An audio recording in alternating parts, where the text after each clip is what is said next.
Let me go ahead and Sorry, I was looking at the Discord. Let me go ahead and let everyone in Discord know the stream's starting. Stream starting now. There we go. Hello, hello. I did see one person in the Discord who wanted to claim today. I'm not sure with time zones if they want to take the first spot or a later spot. What is this? Get out of here, live caption. Hi, Heidenheart. It's good to see you. And hi, Zoe. Zoe's been here the whole time.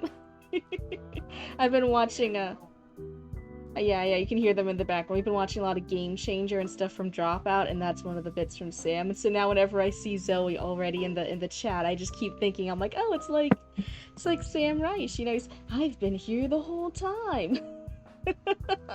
Hi, Foggy. Hi, White Boy. Oh yeah, you're trying to get first? You're gonna have to fight Zoe for that. Auntie Cryptid. Auntie Cryptid. Oh yeah. Chatty Matty is here. I saw him in space. Yeah, look at that. The text-to-speech works. Isn't that exciting? Oh my god. I'm gonna move it up a smidgen. There we go. Guys, look at that. The text-to-speech works. Roots literally just turned it on, and they said it was working, and I'm like, no, when I turned it on, it wasn't working. Hi, Deskhead. Need a raccoon pirate emoji? Oh, you want to be a pirate raccoon? That sounds cute. Put it in the suggestions. You gotta fight me 3 hours early. Zoe, that's literal insanity. Oh my god, that's I have a theory. Zoe, it's okay if it's not. I just had a theory because it's the same kind of vibe. Are you one of the K-pop stans, one of the K-pop fans? Because that kind of it's like a very popular thing in the K-pop communities, right? To be like, to know how to be a super fan, to know how to help people get bigger, to do the clips, to do the fandom stuff, to wait in line hours early and stuff. It's very K-pop fansy. And I was thinking for a while, I'm like, I wonder if that overlaps. I wonder if Zoe, because they're so good at being a fan, I wonder if they're also one of the K-pop fans.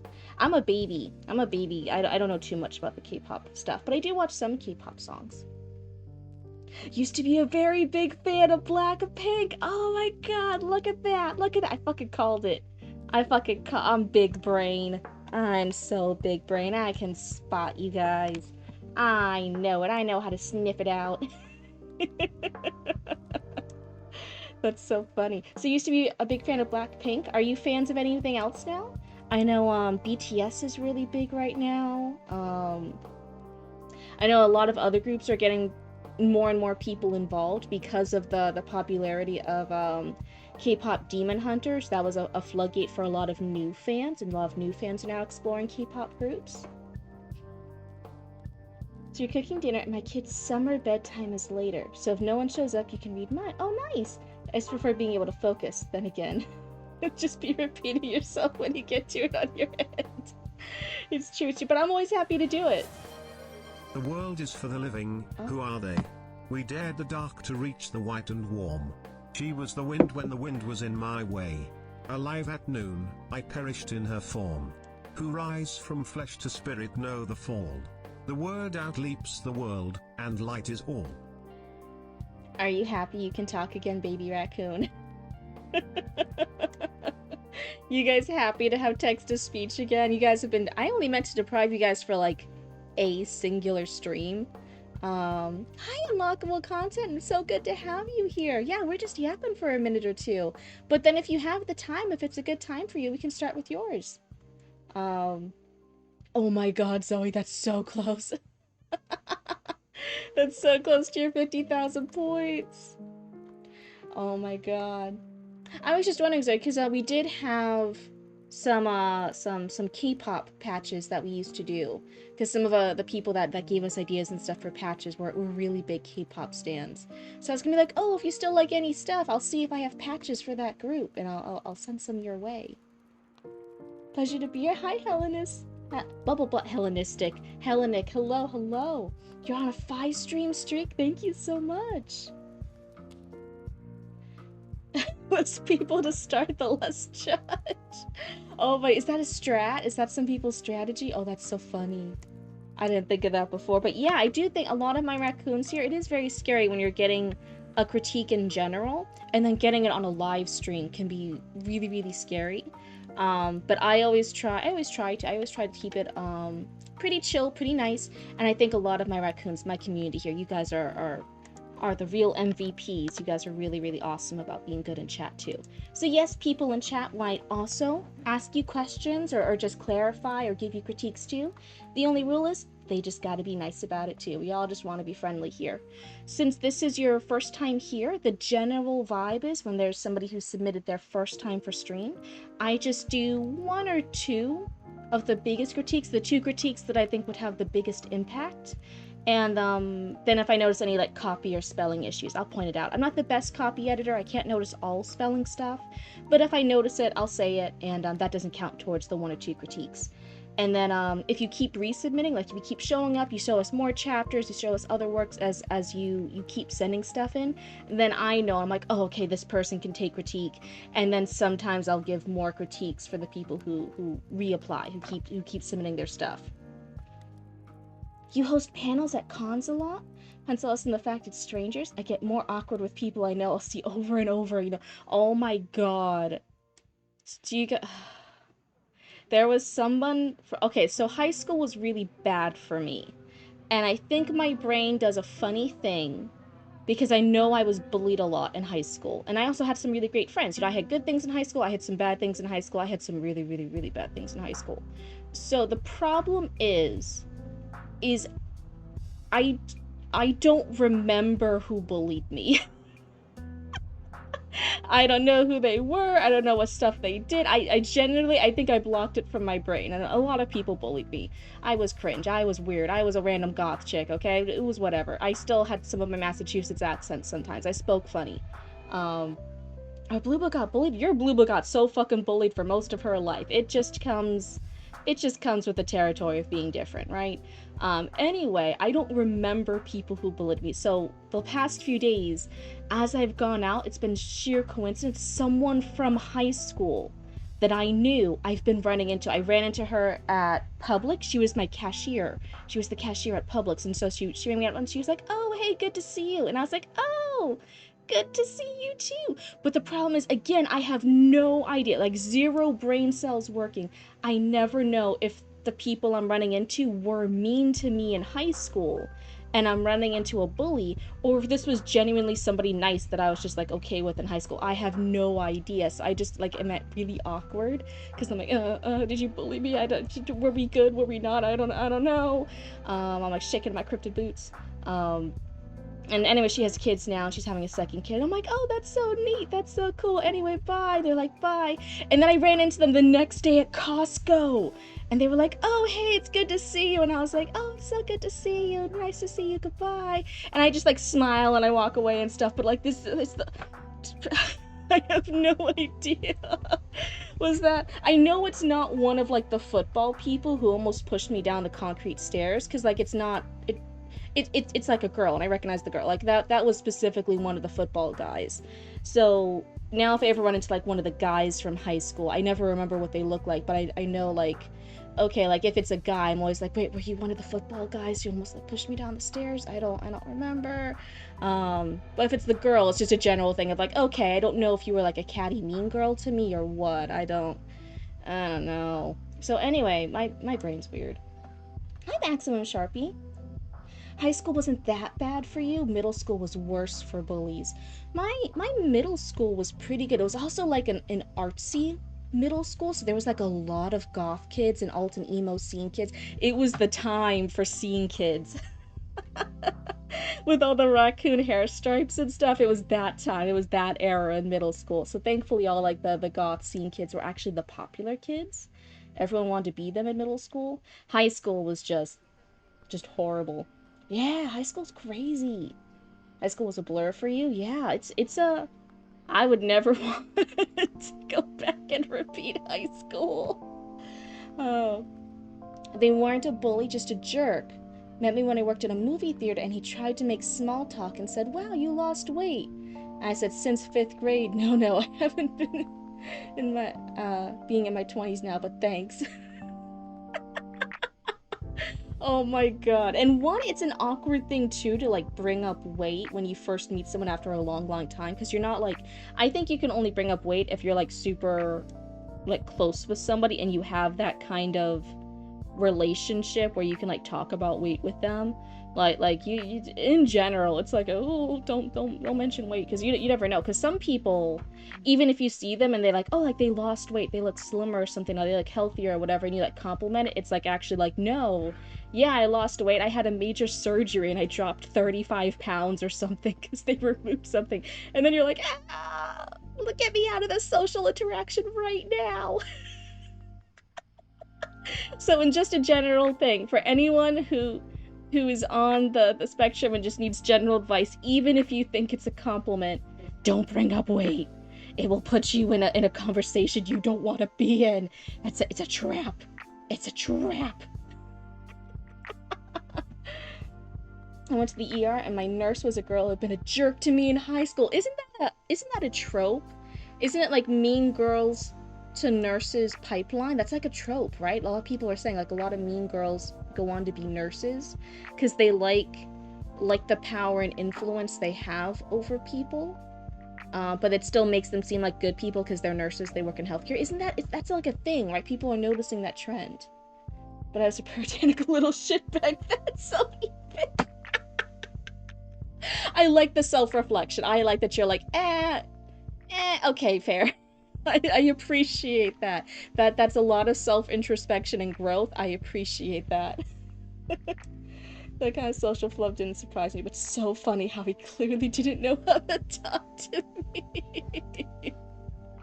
uh, Zoe, you reached the 50,000 points? Oh my god.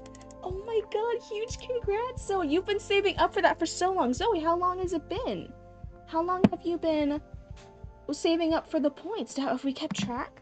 How many streams has it been since you started saving up? So we can now have a reference for how many streams does it take before someone can earn 50,000 points in a Blooba stream. You only deserved one nickname given to me in school. Clown fucker. Oh my god, that's hilarious. You're at 45.4. I was gonna say blah blah blah blah. I almost jumbled it. 45.4 thousand points, and you have a 22 stream streak. Oh my god, we're getting the numbers. We're getting the numbers in, people. This is crazy. So I was gonna say a month is normally like 30-ish days on average, but I stream every other day. So if we round it out to it's roughly 30 streams, that means it's roughly 2 months. Roughly 2 months of streams to get 50,000. Is that kind of what we're looking at? You were called Shaggy Dog in school. Oh my god. That's so funny. Everyone has such I'm happy that it's not just me who has random like, oh yeah, high school was shit. I think that's really like a nice thing to know as you grow up, because when you're in high school and it's rough, it kind of feels like that's your whole world, and then as you grow up, knowing that other people, other adults now that you're one of the adults and stuff, right, also had a shitty high school experience, you're like, oh, okay, it's not just me. It feels less isolating, it feels less alone. Let me put in the name of our first writer here and get things started to set up. Let's see. Oh yeah, see, this is why it takes me a second, because I gotta move things around. We don't want to cut off our amazing writer's name here. Hold on. I got this. Eesh. Sometimes I just want to move it a smidge, and it's like, no, and it moves it like way the fuck over there, and I'm like, I didn't want you to go that far. We went to 3 different high schools: a bad school, an awful school, and a public boarding school. That was really nice. Huh. I always think boarding schools are like so fancy. Has anyone else been to a boarding school? I've never been to a boarding school. They just seem fancy. High school for me wasn't just shit, it was hell to the foster care system. Oh yeah, I can definitely imagine that. That would have been That would have been a whole other level of, like, just awfulness. My heart goes out for that. That's rough. I was in my jackass phase in high school. And somehow being that guy around a small religious school made me popular-ish. Oh my god. That's funny. Probably 28, maybe 29 streams if I didn't waste my points. 36 stream streak. So yeah, it seems rough, almost just under, but you know, roughly around 30 streams. So about a month. So it probably took, since I stream every other day, probably took 2 months. You guys, that is a huge congrats to those raccoons who have reached 50,000 points and who are getting close to 50,000 points. That is the hard work of saving up your points for 2 months. That's crazy. Look how financially savvy my raccoons are. I don't think I have that one. I had to ask Roots to do more of the cool little redeem thingies majigs in chat. Where were you up till 5 a.m.? Oh no, Maddie. People are stalking you in my chat and giving you telling you to be a good chatty Maddie. Oh no. But anyway, hello everybody, and hello to everyone watching this VOD later on YouTube. That was a few minutes of yapping, getting comfy and cozy. I hope you guys are comfy and cozy, and this is a writing critique stream, I'm pretty sure. Please, dear God, let me have updated the Twitch. Yes, okay, yeah. I was like, please don't let it still read the librarian clean up the arcane library bit. Hello, Story Arc, and welcome on in. You came at the perfect time. We're about to get started.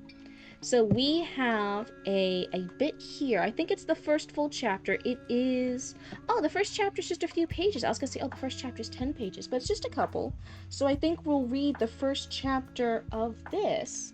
And again, I will give 1 or 2 pieces of critique that I think can have the greatest impact. But you guys in chat can also give critique or ask questions. The only rule is you just gotta be nice about it. So when I see here, this is a young adult style vampire novella. Okay, what? Young adult, vampire. Is there anything else you want us to know about this, or is there any particular critiques you want us to focus on? Sometimes people ask like oh, how is the character dialogue? My character's off. How did you think of the dialogue? Or how's the pacing? Or how is my scene descriptions? I'm really struggling with scene descriptions. Can you focus on that? Sometimes people have a particular thing they want the critique on, but if not, then it will just be a general critique, and I'll just say whatever comes to my blue brain. Don't you worry. Let's see. Where wins me? Oh, I don't know that game. We need followage command? So what does the followage command do? I would think it would just show you the followers, right? But can't you guys see that I have 320 followers? 321?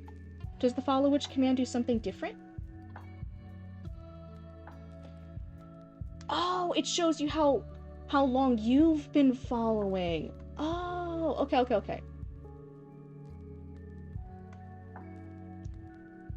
Strength for the opening, but general. Okay. Thank you so much. Yeah, we'll focus on that. I take out even. Ooh, hi Nevermore. It's good to see you. So everyone get comfy, get cozy. Feel free to ask your own questions or give advice in the chat, as long as you're nice, which I know you guys all are. And let's get started. Chapter 1. Mother was dead before we were even born. At least that was the story At least that was the story the priest would tell us as one of the reasons we lived in the basement of the church. Really strong first sentence. The latter half of the second sentence is a little... I feel like could have a little bit of a line edit. Hold on, just to make it run a little bit more smoothly. At least that was the story the priest would tell us. I feel like that would be a strong sentence, right? Hold on. At least that was the story the priest would tell us. Period. And then this I would rewrite to be its own sentence. For me personally, if we're really focusing on this first paragraph and making it have the biggest impact, that would be a little line edit idea. I'm not a line editor, but if you were asking for my opinion, that's what I'm tempted to do. The cold and wet undercroft felt more like a dungeon than anything else, and may as well have been. Musty, dusty, and hard to breathe. There were only a few window slits to let in the bare minimum of light, which was actually beneficial for my sisters. But most of all, we were out of the way. I wonder if any other clergyman even knew about it. Only Father Zadok ever came down here. A few times a month, the pompous ass would visit to remind us of our sinful origins. You're off today, Foggy? That's awesome! The hour special Raccoon. Yeah, when you wrote that in the Discord, I was like, is this a joke? Is this a bit? Oh my god, that's devastating. I am so sorry, Zoe. I don't know. I know sometimes there's different little tech things. Sometimes things that you think are gone aren't really gone, because there's like tech superpowers. So I was like, that's why I even asked, are you sure it's really gone? There's no way to recover it. But man, I am so sorry that that's devastating. Oh, it's on your VOD. Oh, happy Killdozer Day! That's so cute. That's so funny. I saw some of the memes you were sharing in the Discord. It was funny. So yeah, so we're really focusing on that first paragraph when we're looking at an intro. I think there's a lot of interest here. I think the first line's super strong. And there's a lot of things that kind of grab the reader's interest here. It's like, ooh, what do you mean? Oh, what is this? What do you mean none of the other people knew about it? Oh my god, they're all locked up here. There's other sisters.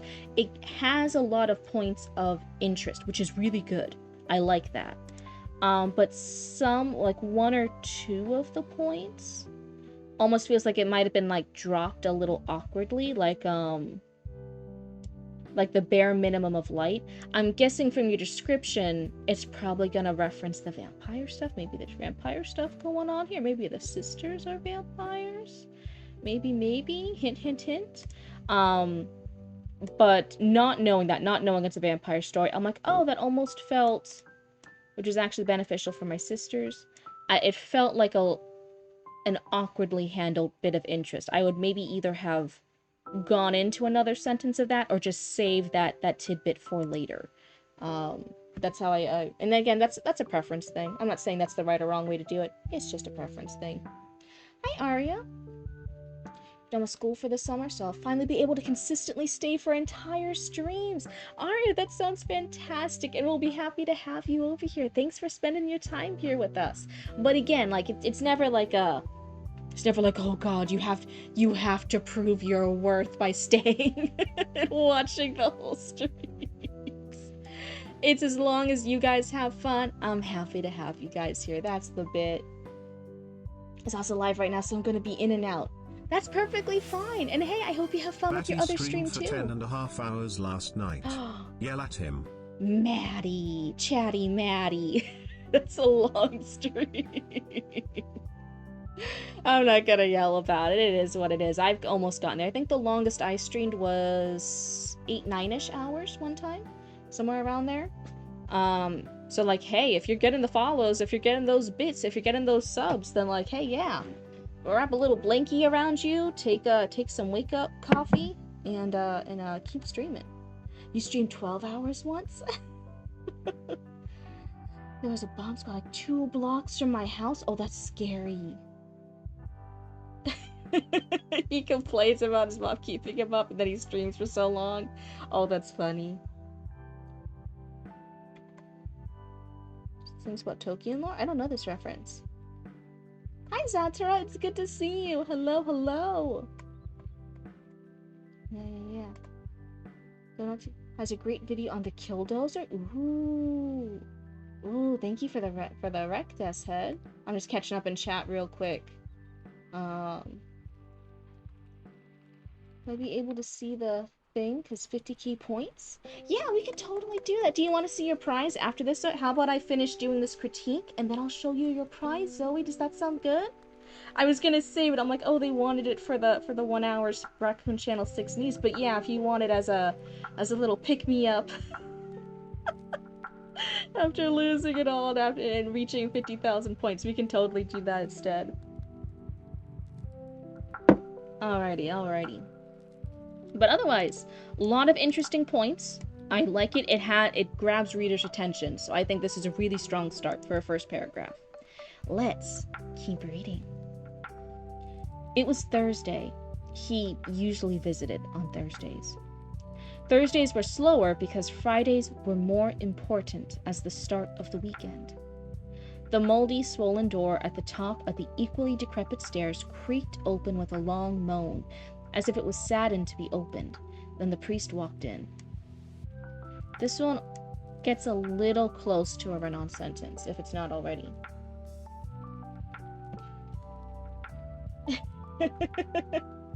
The day makes you proud to be from Colorado because of the killdozer? Oh, that's so funny. Let's see. There's so many crazy things with Florida. For like Florida man stuff that I'm like, am I actually proud of any of those though? Of all the random crimes that happen in Florida. But I will say, and I always stand by it, some of the natural parks, some of the natural things that we have here in Florida do make it a fantastic place as far as like the ecosystem and nature and the animals we have and the environments and stuff that are here. It's a very unique place. It's a very fun place because of that. And I am super, super happy to be able to do all that stuff. Can you guys believe I still actually haven't been to the Everglades despite living in Florida? I would really, really like to visit the Everglades at some point. I think that would be fun. That explains more than I'd like to admit. Hey, to be fair, I was born in Massachusetts, Cryptid. Colorado's violence is just always so over the top. Oh my god. Chat, do y'all know about Killdozer Day? I read them like a little grandma voice, like your little grandma, like, do you remember when? Back in my day. That's funny. So we had the priest walked in. I'm noticing there's Thursday. It is a repetition, but I think this could also just work for the voice. So I'm actually not mad about the Thursdays repeating. I think that could work if it's like a voice, if it's part of the character voice. The moldy, I wanted to check if it repeated. Musty, dusty, and hard to breathe. Maybe not. Okay, it's cold and wet, so that's fine. Dungeon. Musty, dusty, hard to breathe. So no, I guess I was wondering, like, oh, did moldy repeat? But I guess not. Decrepit. Yeah. So anyway, the priest walked in. He was not a particularly tall man, and he had a wide frame. His bald head was accented by a gray horseshoe of his remaining hair and rough white facial stubble.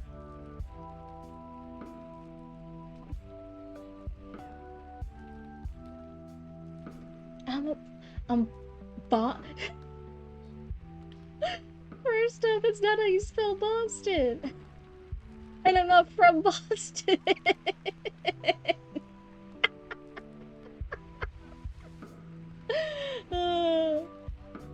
My constant resentment for bureaucracy never lets me forget. I need a Killdozer patch. Ooh. Hi, Ash. It's good to see you. How do you feel? Is there a weight off your shoulders now that you passed all those finals and stuff? Now that you're one step closer to being a full real nurse? How does that feel? Being free, having free time, being able to relax after all your hard work. Yes. Oh my goodness. Does Florida? How do you say Is it like floor? Florida. Now you had time to do other things. Now you got time to stream more. You got time to play more first-person shooters. And you had it was Penny mentioned it before, right? You're like a really big car person, right? Do you do a lot of stuff with fixing up cars, driving around, looking cool? Do I say Florida weirdly? Sorry, I know Chatty Batty's messing with me, but now I'm like in my head, I'm like, do I say it funny? Are you not supposed to pronounce it like Florida. Right? Alright? I know you guys can't actually talk to me besides in chat, but I'm like waiting. I think a Boston accent would write it as Flare, not Florida. Florida. Florida. Mama Cryptid, how do you say Florida in a Boston accent? It's been too long. The Boston accent. Would we just drop the R? Florida?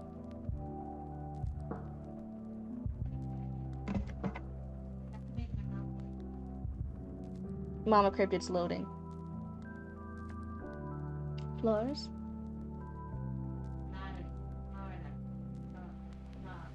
Florida? Florida. Okay, Mama Cryptid's saying it's fla. It's fla instead of floor. Florida. Florida. Florida. We're just mimicking each other back and forth and the accent's slowly coming back. Oh my, it's true. It's true. Sometimes chat asks me to do my accent on command, and then when I try and do it on command, it sounds like a fake forced accent. It doesn't sound natural. And I'm like, no, wait, I really do have the accent still somewhere in the back of my brain. No, normally I had to get angry. I had to get angry, and then it comes out. Oh. That's because you're a Hufflepuff and I'm a Slytherin, I guess. Will stream for 6. I didn't say I didn't. I'm just saying that's the difference.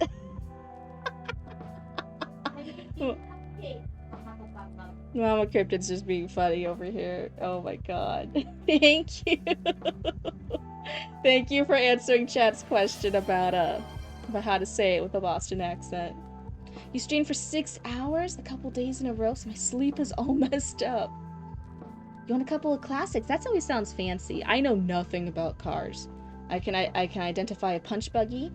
I can identify pretty cars and ugly cars, and that's about it. Oh my god, sorry, unlockable content. This is an ADHD friendly stream. It just happens. Hello, and hey, welcome on over to the Cryptid Call. I hope you like hanging out with us here. 5% fluent in Russian? That's nice. Just dropping in to say hi. You're gonna listen to the Ace Combat 3 original soundtrack and write my novel today. Good job, Desperado. Be productive. Get your writing done. We believe in you. You got this. At one point you owned 13 cars? I generally can't even name 13 cars. But hey, if you got the money for your hobbies, then hey, whatever, that's all good. I think that just makes you fancier and more knowledgeable than me. Alright. So now I will focus now. I'll be a good cryptid. Then the priest walked in. He was not a particularly tall man, and he had a wide frame. His bald head was accented by a gray horseshoe of his remaining hair, and rough white facial stubble. All these whites and grays did make his blue eyes stand out.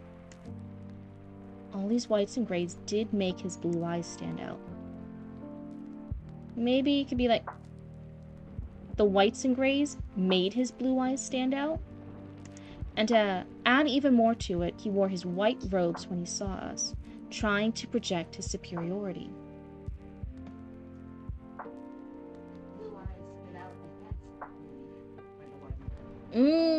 His blue eyes stood out against the white and gray.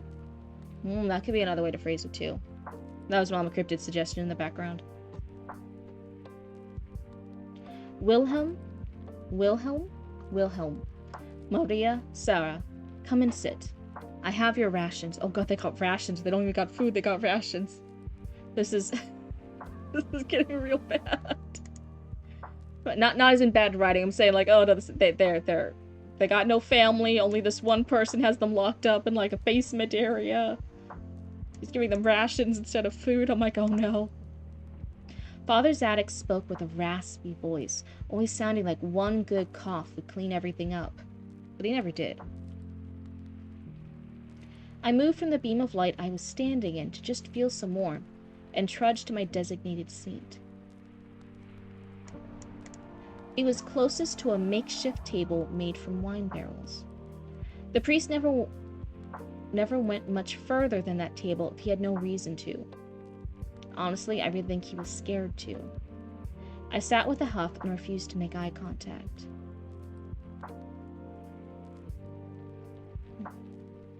It was bad because I was living in Japan at the time, and I knew one of the auction house owners, and he'd let me know when a car I was eyeing entered the auction. Japan has a, depending on where you are, and this is coming from me. It's not like I've been to Japan. I'm talking bullshit right now. This is my limited knowledge that I know, and I'll admit that. Unless you're like in a more rural area, if you're in the more urban areas, they don't have like a lot of garage parking space, right? It's not they're not expecting you to have like 13 cars. Most of the houses and places aren't built for that. So that's crazy. I would think here in America, like, yeah, you can have property, you can have a lot, you can store 13 cars, and it doesn't really bother anyone as long as you got like some land or some place to do it. But in Japan, I imagine that would be harder. So that's like extra crazy to me. Wasn't a lot of parking spaces, but I rented a warehouse to park them. They had their own house.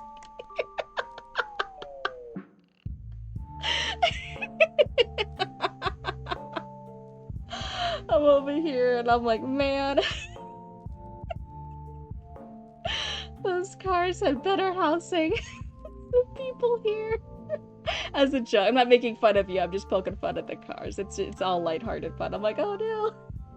Some were steals and some I couldn't get the discount due to the rarity and poppy. Oh, so you got some like really, really cool ones then. Okay, Bruce Wayne. Bruce Wayne's like the billionaire status though, right? I think 13's like on the low end of cars for Bruce Wayne. Even before you start getting into Bruce Wayne being the sugar daddy for Batman and getting all those bat vehicles. Isn't that one of the canon versions of Batman when because he still has to separate that Bruce Wayne is not Batman. Bruce Wayne's just basically Kim Kardashian. So the entire bit, because everyone knows it's Wayne Industries that makes all the Batman stuff. She's just like, yeah, and people start theorizing that Bruce Wayne is like the sugar daddy to Batman. And that's how Batman gets all the cars and stuff. I feel like that happened in one of the comics. Somebody mentioned it. I can't be making this up. This has to have been a thing. Does the butt match? Yes. Okay, you know some of the Tumblr memes too. We all know. We're all in the same thing. We know this.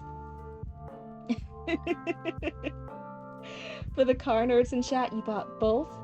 I'm gonna say this so wrong, and then all the car nerds are gonna make fun of me. But both the R32 GTR and MK4 Supra for 40% lower than the secondhand market prices. Also, honestly, that sounds like a fucking great steal. I'm so happy you got to do all that. That's fantastic. I love when people have passions that they kind of get to pursue and do like nerdy stuff with, you know what I mean? And that's just your version of being nerdy. That's just something you were passionate about. So I'm like, yeah, you do. I'm poking fun a little bit, but like, no, I'm absolutely thrilled that you got to have all that experience, and you got to be somewhere cool like Japan, and you got to have the funds and stuff to pursue all this and get all these cool chances to interact with these really fancy cars. That sounds really neat. It's just me over here. I'm like, I can recognize a punch buggy, and I can recognize the Cybertrucks because they look ugly. And then otherwise I can just say if a car's pretty or not. I'm so bad. One time a store I had been working in got robbed, and then when the police came, because I had to make a police report because they stole stuff from the store, the police were asking me questions about the car because I saw what car they got away in. And they were asking me questions about the car, and I was like, oh,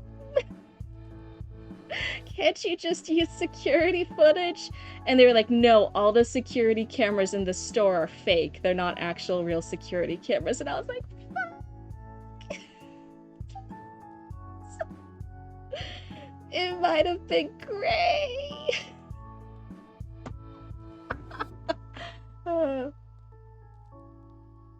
Cryptid being the Batman? Oh fuck, that's too much pressure. I don't want to do. Do you know how much running Batman has to do from rooftop to rooftop?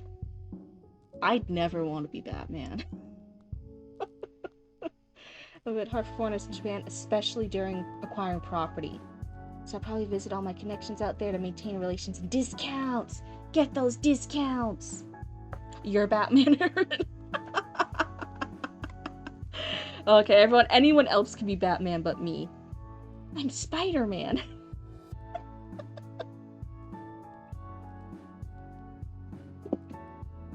So there is more and more references here to the beam of light, and specifically our character, which I believe is Wilhelm.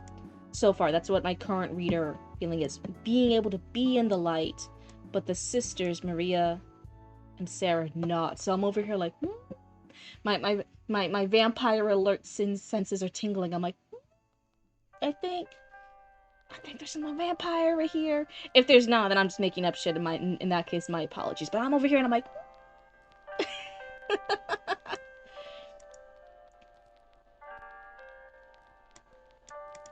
I sat with a huff and refused to make eye contact. Now, Wilhelm, it's been over a year. You must grow accustomed to your proper name.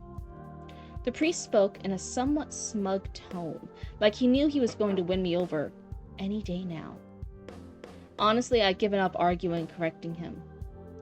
On the other hand, if I didn't cooperate, he would withhold our food as punishment. So, I came when called.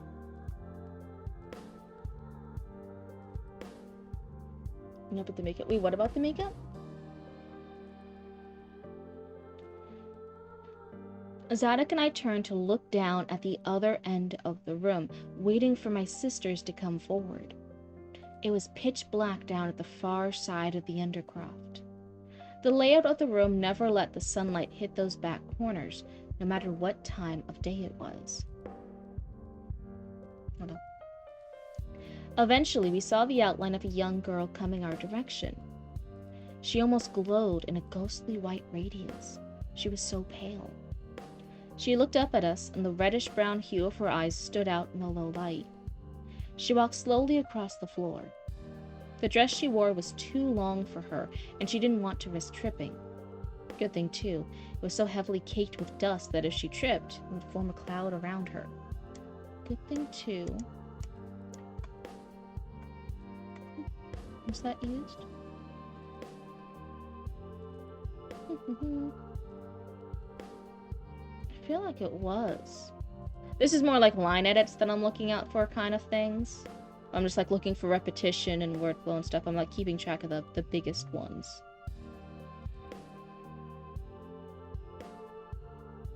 I guess not. Maybe I made that up. I thought it was with the sunlight. No, okay, never mind. I'm making stuff up. She made it to her seat, a few feet away from the table area where I was allowed to sit. So very kind of you to join us, Sarah. Now, where is the other one? Zadok spoke softly, but there was an undertone of impatience. Then he was startled from behind. Right here, Father Zadok. Zadok jumped a foot to the right and turned to look at my sister. She had a proud smile on her face for surprising him. Do not dare to brandish those teeth at me. Go sit in your spot, you impudent troublemaker. You know you are not allowed to go past your brother when I am down here. I should turn around right now and leave you to think and reflect on yourself with God, Father Zadok snapped. My sister's smile quickly turned to a frown as she shuffled over to sit next to Sarah.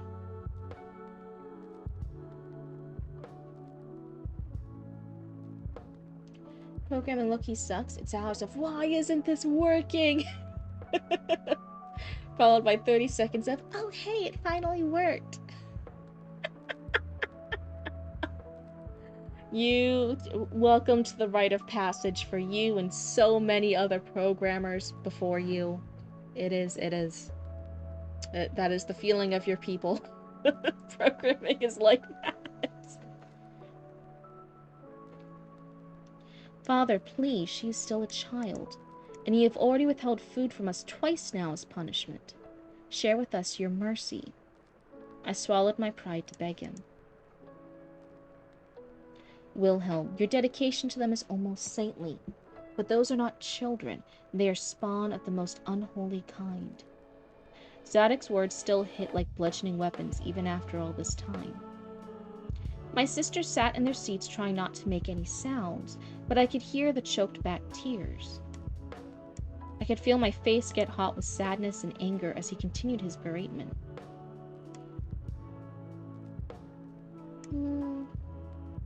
I remind you three again, your father went down a most sinful path and chose to play with fire, and he got burned for his carelessness. He loved repeating this story at us. Is it...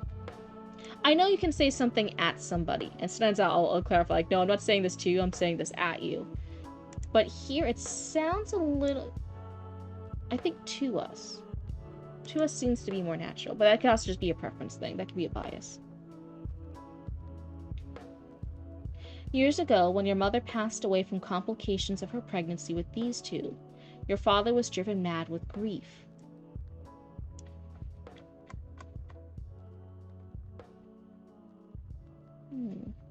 Are they... It said complications from her pregnancy with these two. So I'm guessing, okay, maybe the girls are twins. But the mom died before all three of them were born. So are they triplets? Just clarify in chat. Are they triplets? I was driven mad with grief, so much so that he turned to dark and wicked magics.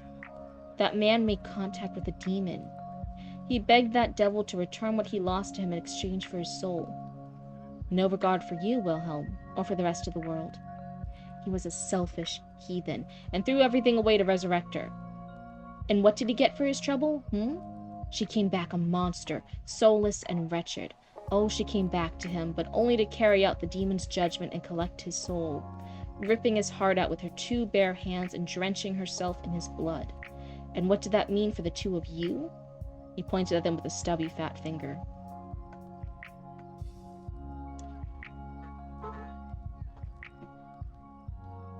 It's the twins. The opening line is just for the grab, lol, but maybe improper for the truth of the story. Okay, yes, yeah, I was assuming either something magical happening or again, like they were triplets or something. But yeah, if it is that she died from the girls, from the twin girls, then yeah, that first line, even though it's a cool line, doesn't make sense, especially since it seems like we're in Wilhelm's point of view. He wouldn't be thinking like that. He would be like, oh, my mother was dead before the girls were even born. That kind of it's just slightly off. It throws the readers off a bit.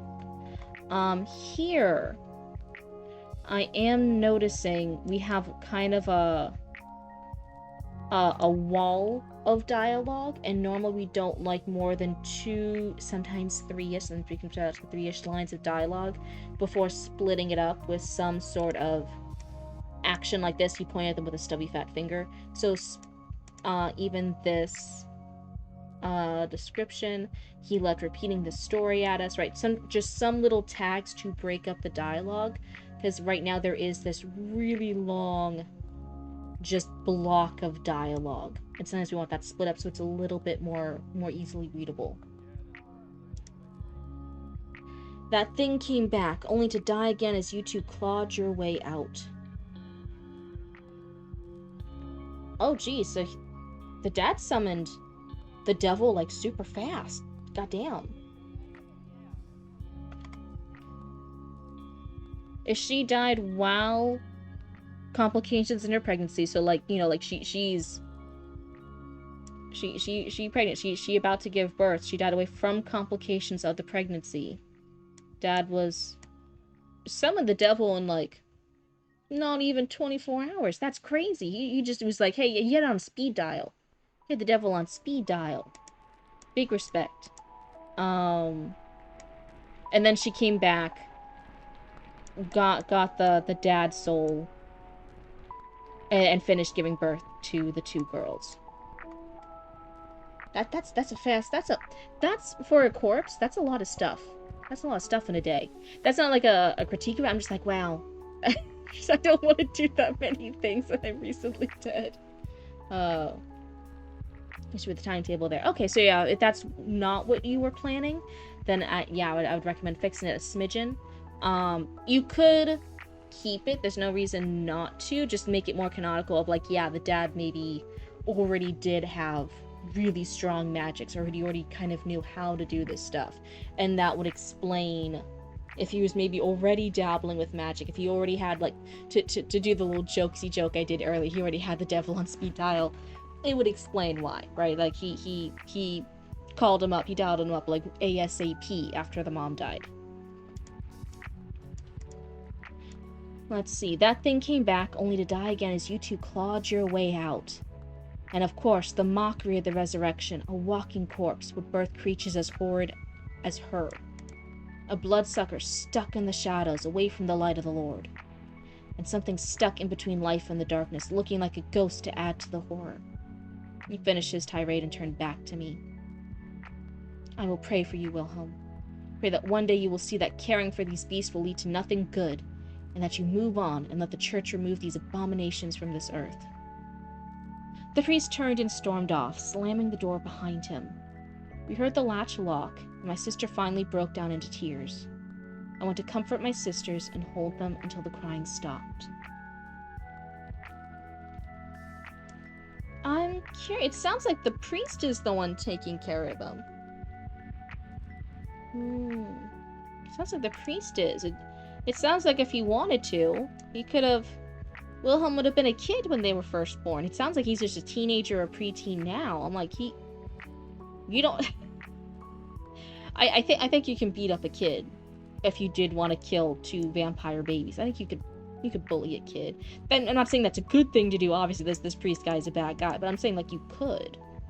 So I don't really think it's Wilhelm here keeping them alive. It's the priest who's coming down with the food. Velvel, we are sorry that you were stuck here with us. Sarah spoke softly as she sniffled. You're fine, Sarah. I swore I would look after you two. By God, I will not break my vow. I said proudly over the top to try and draw out a smile. It worked. Just be glad the fool has not tried to force a new name on you. Manya chimed in with an attitude like she had not just been bawling a moment ago. I think Maria is kind of pretty, Sarah responded. Where's my lo-fi beats? There we go. Okay, later chapters go into it. Perfect. That man can cast his judgment on mother and father all he likes. He cannot change who or what I am. Forcing a name on me just to make him comfortable only shows how scared he actually is. Manya snapped back. Settle down, both of you. We have our food finally. Sarah, is today a food day? I asked her, offering her a piece of bread. Manya and I drank from a rat yesterday, so we're still good, Sarah answered. Yes, brother. Luckily, a little goes a long way for us. Enjoy your bread, Manya added. I am noticing the dialogue doesn't sound quite natural. The name Wilhelm reminds me of the guy doing that silly scream in Star Wars. They use that guy's voice clips in so many old movies. Oh wait, what? I don't know too much about Star Wars. So what is this? There's a character named Wilhelm who does a scream in Star Wars? I sat there and picked at the soft bread inside the hard crust, just watching my sisters play with each other, clapping in rhythms and poking at each other. Each other and each other's repeated. Father Zadok left nothing for us to entertain ourselves. No sort of toys at all. He gave us some crosses and Bibles, thinking we'd be convinced to change ourselves. We would play catch with the crosses or use them to beat the rats. The Bibles made good placemats to eat over or to clean and cover other messes. The shock on Sadok's face the first time he found that out is a story we often retell to laugh at. That was another way we would pass the time. We would tell stories to each other. We'd shared our dreams or just make things up. Fantasies about monsters and heroes. What we would do when we're older and away from this place. But the thing the girls loved hearing the most were my memories of mother and father. I honestly didn't have too many memories of them. I'm just barely 6 years older than my sisters. Mother passed not too long after my 5th birthday, and father spent the next year either completely inconsolable or learning about the dark ritual that helped give me my sister. Okay, yeah, so with this thing, that does mess with the timetable earlier. It forced me to learn how to care for myself at a young age, which helped me keep the girls safe and alive for so long. That is, until Zadok found us. The Wilhelm scream? Oh, what? It's a popular movie set? Okay, okay. Thank you, Charlie. Thank you so much for the lurk, and have a great night. It originated in an old western, and is a stock scream sound in movies. You have an Easter egg where people will point it out when used. Oh my god, I'm learning so much from you guys today. I always say I learn so much from you guys too in stream, and I never know what I'm gonna learn. So today I'm learning about the Wilhelm scream. Called Distant Drums. The actor that originally made that scream was rumored to be musician Sheb Woolley, just to make the story more confusing. I'd know it if I heard it, probably, but it's just fine. I didn't know there was this whole entire bit that it had a name that's this repeated stock sound that it's been in all these different things for people to point out and find. This sounds so funny. Anyway, that is the end of chapter 1. Going at next is chapter 2. So for chapter 1, the first paragraph, again, minus some like line edits, some like rearranging stuff, it does grab your attention right away. But as we saw later on, I'm like, when we then keep reading into just like the second or third page, it then got a little bit confusing because the mom wasn't dead before we were even born. She was dead before his sisters were even born. So it's a lack of clarity thing. I moved. Hold on, I'm checking something real quick.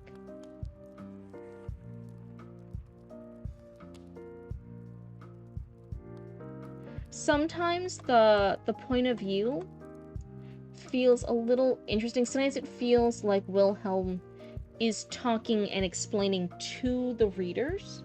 Other times it just sounds like general third-person point of view. It's just the writing stating what's happening, but it's not necessarily to the readers. Other times he's going back and forth a bit. Other times it's a little clunky, especially for the age. I know since he is kind of the de facto parent, he's taking care of the younger sisters. He might have a more mature vocabulary. He might be a more mature for his age character. But even then, he feels weirdly too mature. It doesn't quite sound like a kid, and the girls definitely do not sound like children. Even some of the stuff like they refer to each other, they're not saying each other by names. They're saying things like, oh, my sister moved across the room, my sister jumped behind him, sister, what's this? And then the sisters refer to him as brother. Yes, brother, luckily a little goes a long way for us, enjoy your bread. That doesn't sound like a child, especially a very isolated child, who would actually sound maybe even more childlike because of how little contact she has with other people. Yeah, the brother, like, when Roots comes in, I'm not over there like, hello, sibling, can you do would you do this? It's Roots. I call them by their name.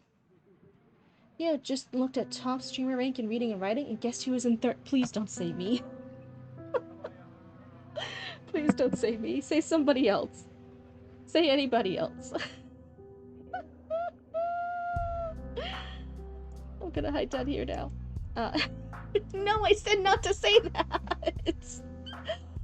I'm shaking at my cryptid boots. Oh no. So yeah, I would say the dialogue was a little clunky. I could follow along with it for Zadok, because, you know, he's priestly, he's older, he's intimidating. He might even purposely being overdramatic, over the top, just a little off, so I could see that for his dialogue being okay. But for the children, I'm like, oh, it doesn't seem quite natural. I'd want the dialogue to feel a little bit more organic. Would be my first one. That's gonna be critique number 1, is the dialogue. And yeah, critique number 2 is double checking that timeline, which we already said, right? Just making sure it's not the we. Talking about the timeline for the dad. Apparently he did it right when she was in the midst of her pregnancy, and then she woke up and continued giving birth to the 2 vampire girls.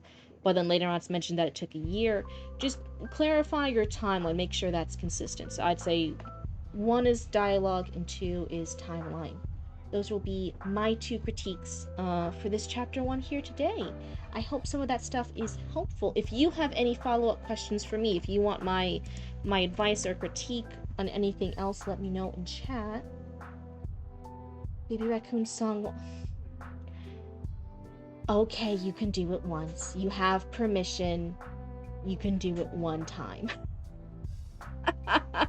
Since we finished the story, thank you for asking. We did finish the story. We did finish the critique. So I shall let you do it once. That's fine. That was very nice of you to ask. And I want to reward that. You speak English? Wait, what? Okay, everyone, you guys ready? Are you ready, kids? Cryptid. I can't hear you. Cryptid. Who lives in a pineapple pizza under the fridge? Baby Raccoon. Adorably cute and furry is he. Raccoon. If text-to-speech nonsense be something you wish, Raccoon. Then drop onto so Cryptid Roots and Twitch. Raccoon. Raccoon. Raccoon. Raccoon. Raccoon. I'm so bad. Good job, Baby Raccoon. You did your best, though. You tried so hard.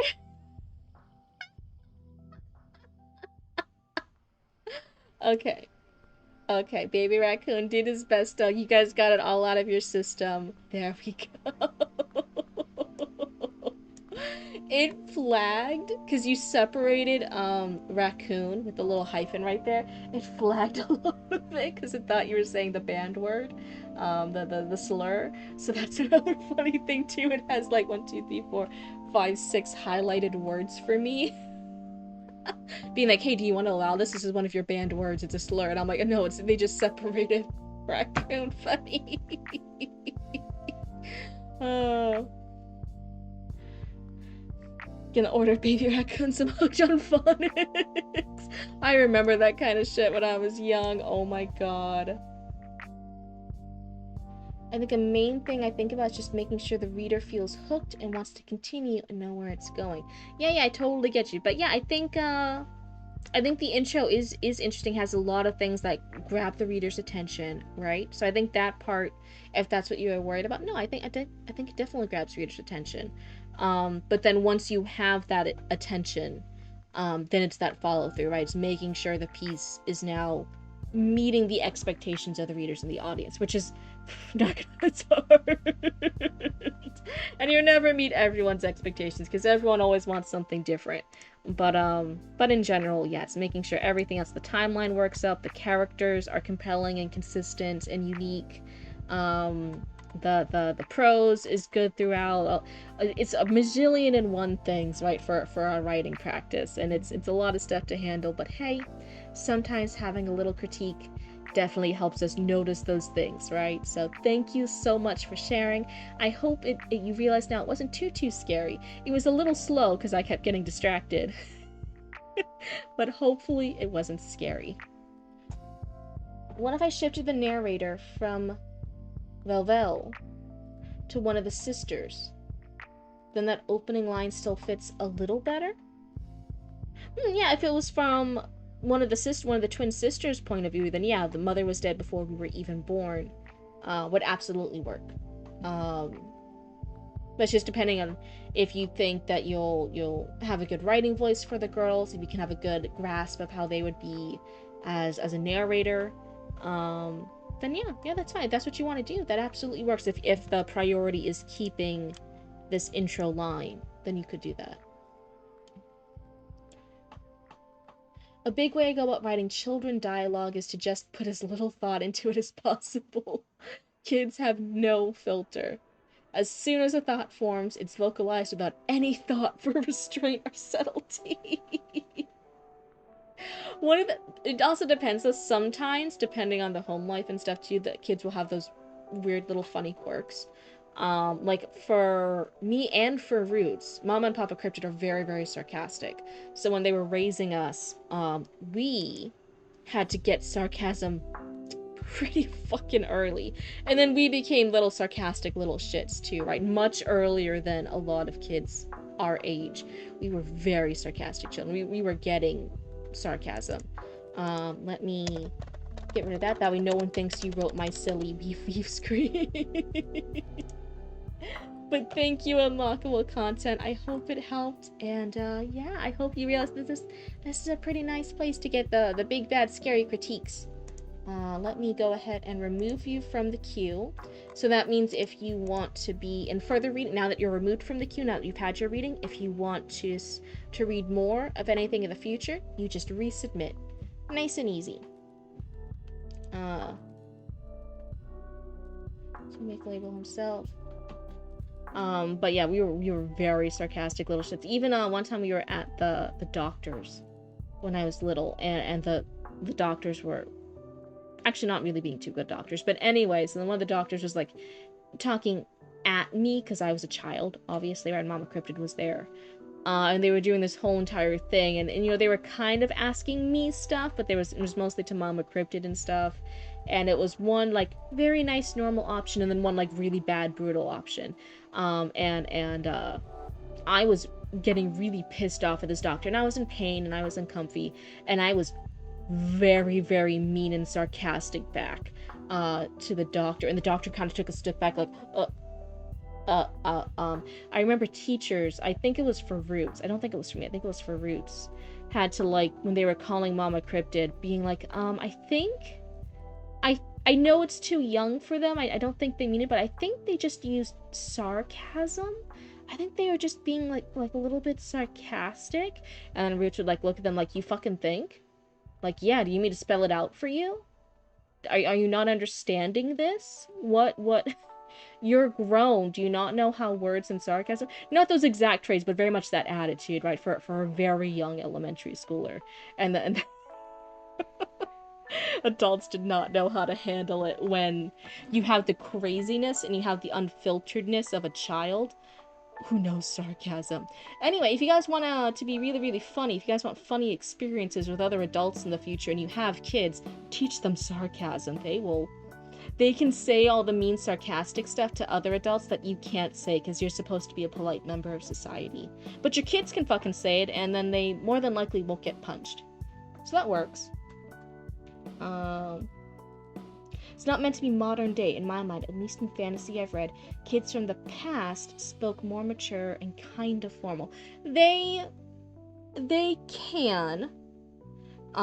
There's the vocabulary was different. I said that funny, sorry, I'm just thinking in my head. The vocabulary was different. The general vocabulary for the everyday language was different. It was skewed more formal. And there were other rules for etiquette. It's also realizing if these two girls have been locked in a basement for most of the time, and they've been isolated for a while, how much would they really have learned from manners and social cues and interactions? They only have like a guy who's also been locked up in a basement for years now. Your social, think of COVID, think of how a lot of the humanity's social interactions kind of plummeted. Our social cues, our manners as a society plummeted a bit after COVID, after being like a little bit isolated, being a little wonky for a bit. You don't have quite the same cues. And again, with anyone, you might pick up some verbal cues that you kind of copy and mimic from the people. In this case, it would be Father Zadok, because that's the main adult that they're sometimes having interactions with. So they might say things in the way Father Zadok does, regardless if they mean to or not. But they'll still be little humans. They'll still sound like little humans.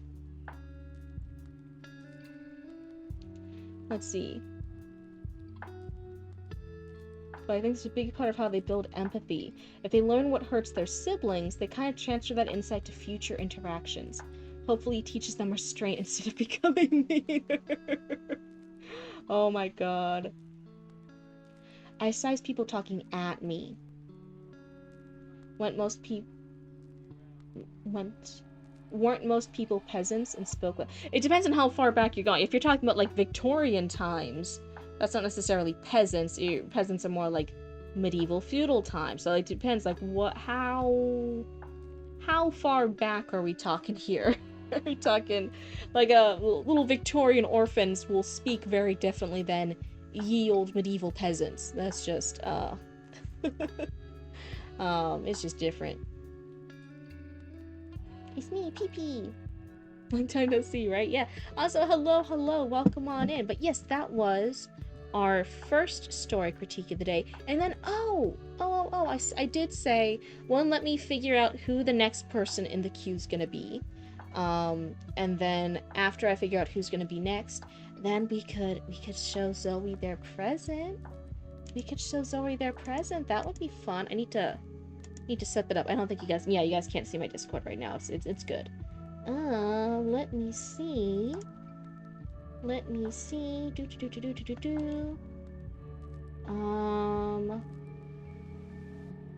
Copy image.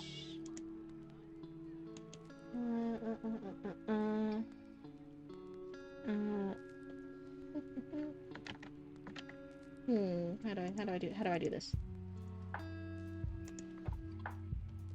Thank you for sharing it. Yeah. Yay. Hi, Sanctify. Sanctify, I think you're in... I know we've read some of your pieces before, but as far as new stuff we haven't read, you're in the queue like 3 times, I think. Do you have time to go today so we could get you, little some of your stuff done? That way we can start tackling all the stuff you have in the queue? Let me see here. How do I show this? I think I could just... No, it's gonna be in a black screen, then you can't see it. Hold on. More? Maybe I just have to save it? Save image.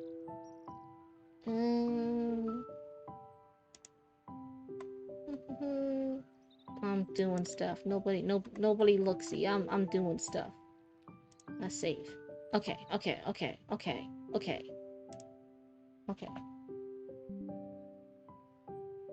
Many possums are bored. One witch starts dancing herself to a stroke, and suddenly everyone gets bitten. Hold on, I'm gonna cough. Okay, Fuse, just a little cough. We're fine. Oh no, you've been sick for the past 2 days, Foggy. That sounds horrible. I'm so sorry. I never like feeling blah, so I'm so sorry. Big empathy for that. Let me see. Hold on.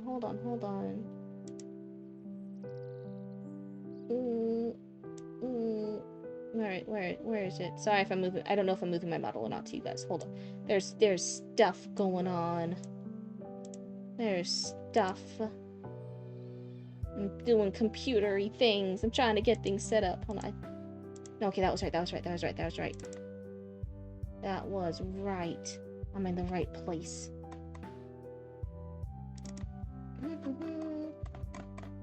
Will be A. Why the fuck isn't it here? Oh, because numbers are first. What the fuck? Okay. Guys, we're good. We're good. I figured it out. Hold on. Everyone shut up. Okay. So this whole thing will be re-uploaded to YouTube if I want to refer back to notes. Absolutely, you got it. It might just take a day or two. I'm like 1 stream behind on the VODs.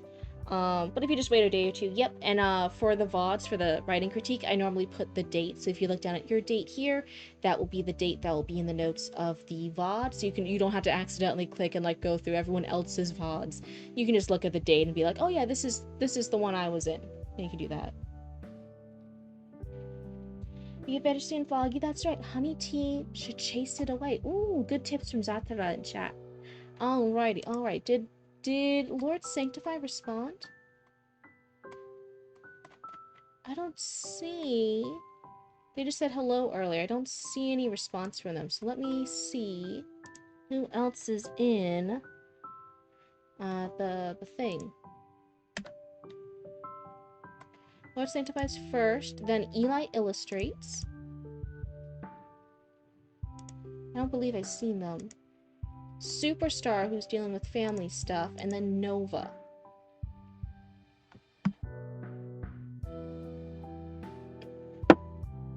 That was loud. My apologies. That was loud sitting down my glass. I don't think I've seen Nova the last little bit. I'll have to reach out to them, see if we can schedule that. Superstar. Death's Head. Death's Head, you're the earliest one in the queue after that. It's a sinus affection. Mostly over it now. A couple leave PMs and a lot of sleep and water. Okay, you're taking care of you. You got this. I hope you feel better soon. Death's Head? What are you doing? Let me see. It says it's the sequel to Haunting of Castle Lobos, following Califrac and his family as they serve the Livos family through the winter. Does that sound right? Yes. Would you like to go now? Like I said, there's earlier people in the queue. I just don't see them responding, or I haven't seen them in a little while. So yeah, out of the earlier people in the queue. This is what I mean. I think some people always worried, like, oh, I'm like number such and such in the queue, like it will take forever. Like we started with the newest person who was like spot 17 today. Now we're doing number 6, which is Death's Head. Like it's not like a hard by the numbers thing. It's figuring out who's in the queue and in chat in order to get them read. So let's see, do that. Perfect. And then I'll write your lovely author name so we can see that.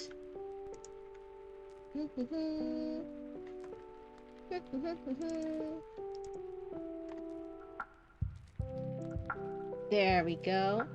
I think for yours, since it's not as big of a username, I can actually move it a smidgen. Yeah, there we go. That looks nice. That looks nice. Perfect.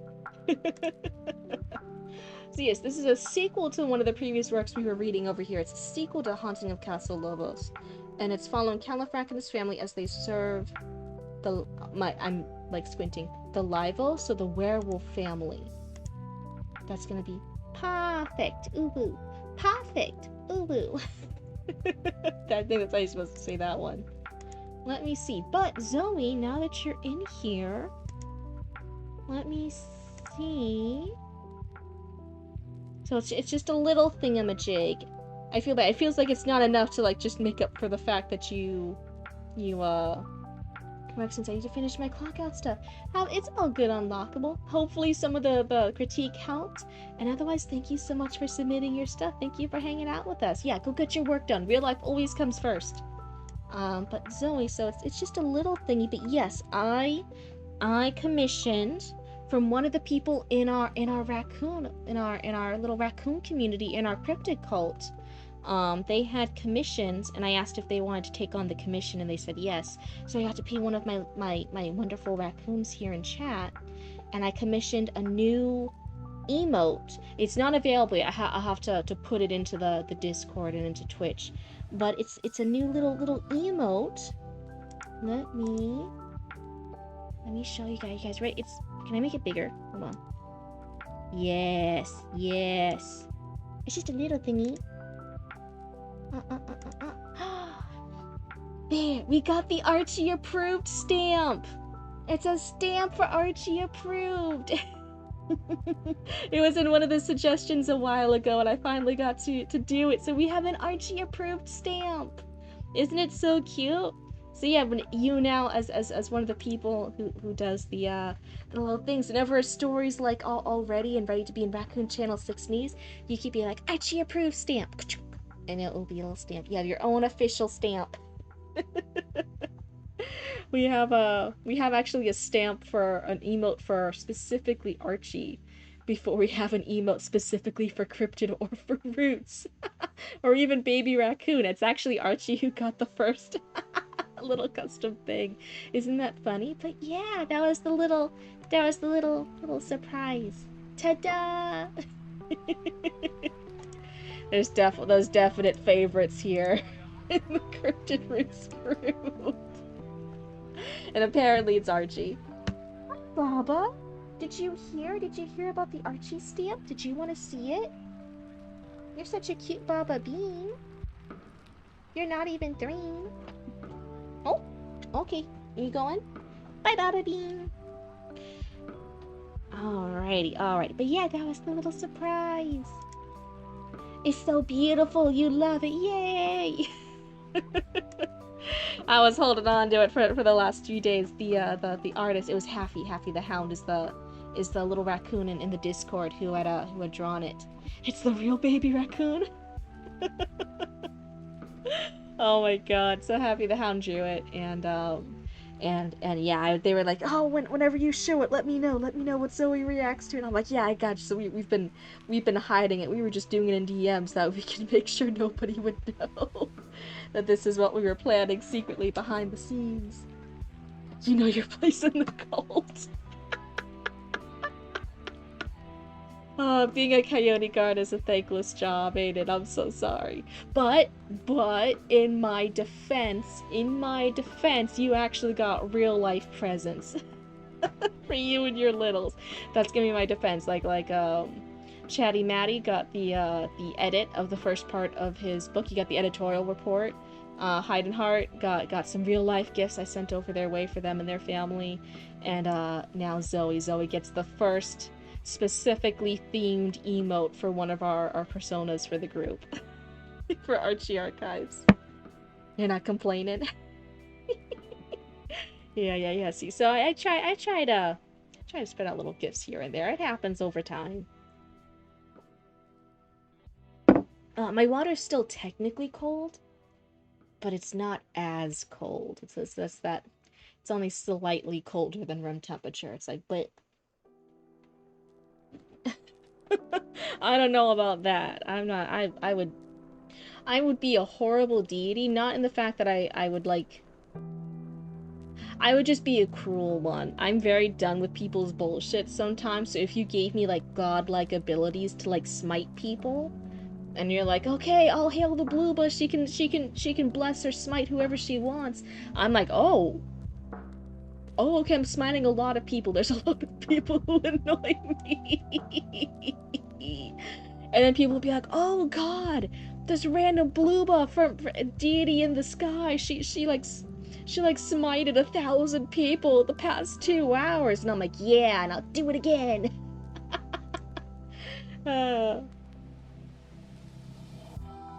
I'm very confident in my position. I know you're literally one of 2 mods, but the other mod is Roots. And we all celebrate whenever Roots actually shows up. Oh my god, like if they weren't literally the other half of the business, if they were not my one and only like mod person in the beginning, like Roots hardly ever shows up. They are Roots is more of an honorary mod. They have all the mod powers, but all hail Blueby, the almighty smitey smiter. Hi Shadow Alpha, it's good to see you. But yeah, out of the 2 of it, it's so funny. You and Roots technically have the same powers, but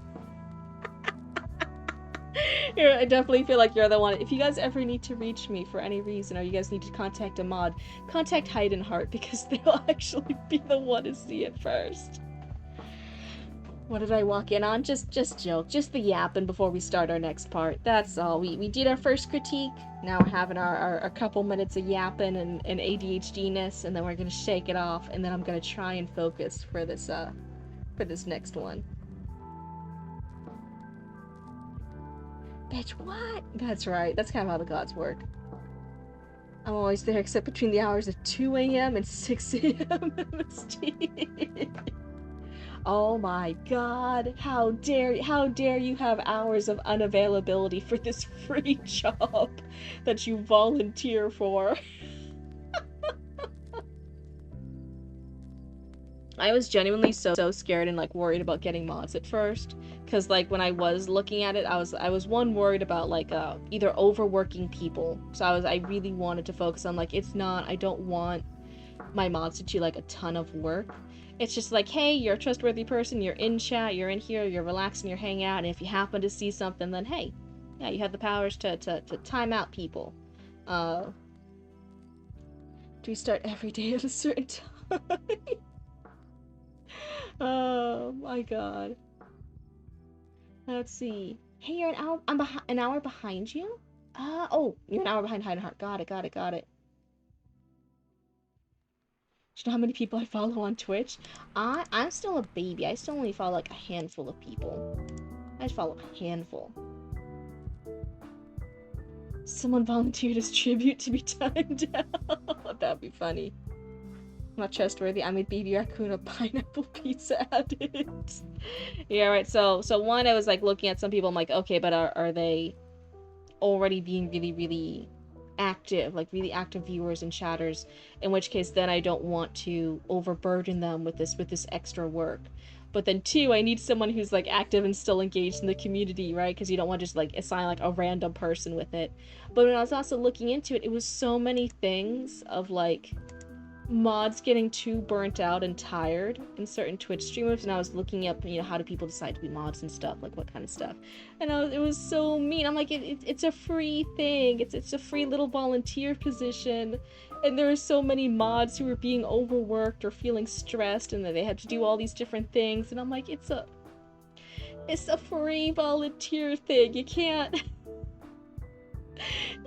can't be like abusing and asking for too many things for that. So I was really, really worried in the beginning. It was supposed to be just a more casual thing. But thank you, everyone. Say huge thank you to Hide and Heart for being a part of our wonderful and amazing Coyote Guard, and making sure this community stays nice and wholesome and happy like it is now. Cause I was stressed when we were growing, and I realized I needed a mod. It was stressful. If only mods were paid by some creators, I feel like the burned out would be way less. I do know some creators do pay their mods, but even then, it's not like they're getting paid like full salary wages and like health insurance benefits and like 401ks. It's just a little bit.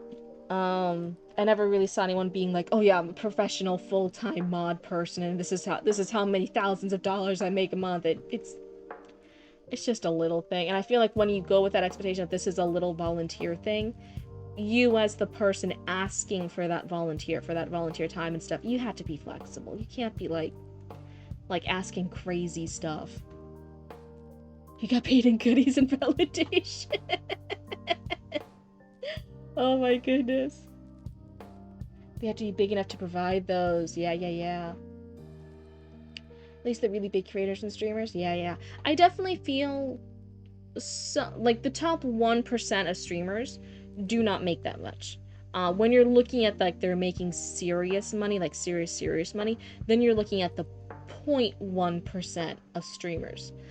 Which you guys do know some, right? There's famous streamers who make more than full-time salaries, who make big buckaroonies, make big dollar bills. But it's a very small handful. It's not like every big streamer with like 1,000 or a couple thousand of followers is making that much money. You live on spite and coke. Wait, do you mean like Coca-Cola, right? You mean like Coca-Cola, right? Woke up from a nap and I was surrounded by big dogs and one tiny dog. That sounds like heaven. Huge congrats, Shadow Alpha. I'm glad you made it to the good place. That you can still reach a Twitch chat from the good place. Yes, that Coke. Not the other one. That's right. Alright, have we all got the yapping out of our systems? Are we all ready to start? Let's see how long this is. This piece is 10 pages. If I'm ambitious, well, no, it's a lot of text per page, isn't it? I think realistically I can get 3-ish pages done. And then I might go a little under or over it if I can find like a good stopping point. Where I'm from, Coke is called anything for Dr. Pepper, Cola, Pepsi, and anything. Yeah, it's definitely certain regions of the US do that. I think other places in the world too, but I just specifically know, yeah, there's some places in the US where, yeah, you just ask for a Coke and it just means one of those types of sodas. You're asking for any kind of soda. For me, it's like if you ask for, this is my understanding of it, if you ask for like a Coke, you're specifically asking for one of those darker colored sodas, like what you said, a Dr. Pepper, a Coca-Cola, a Pepsi.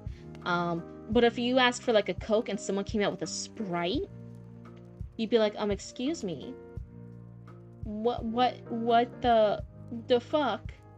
The fuck you just what? That's a different kind of soda. It's clear. It's clear. How did you think this was a Coca-Cola or a Dr. Pepper or a Pepsi? This is the other species of soda. It's a Sprite. Sometimes people will be like, oh, can I come out with like a Mountain Dew or something or something like that? And it's like, no, that doesn't count. That doesn't count. That is my understanding of those areas where you say Coke and you mean like any kind of soda asterisk, you mean one of those darker colored sodas. You mean Dr. Pepper, Pepsi, Coca-Cola. They even bring Sprite for Coke because that's just normal saying down where I am. A Sprite is a Coke product. That feels unnatural. That feels unholy. I feel like you guys are banned. You're banned. Hi, big old booty boy. Oh my goodness, welcome on in. You came in just in time for us to see Shadow Alpha be banned for forever, for saying Sprite is you can bring out a Sprite when someone asks for a Coke. That is illegal. I'm banning you for life. I'm so sorry. We'll miss you. Goodbye. Nope. I'm not reading whatever you're typing over here. You're forever banned. I don't see it. I see nothing. Why are some of these words green?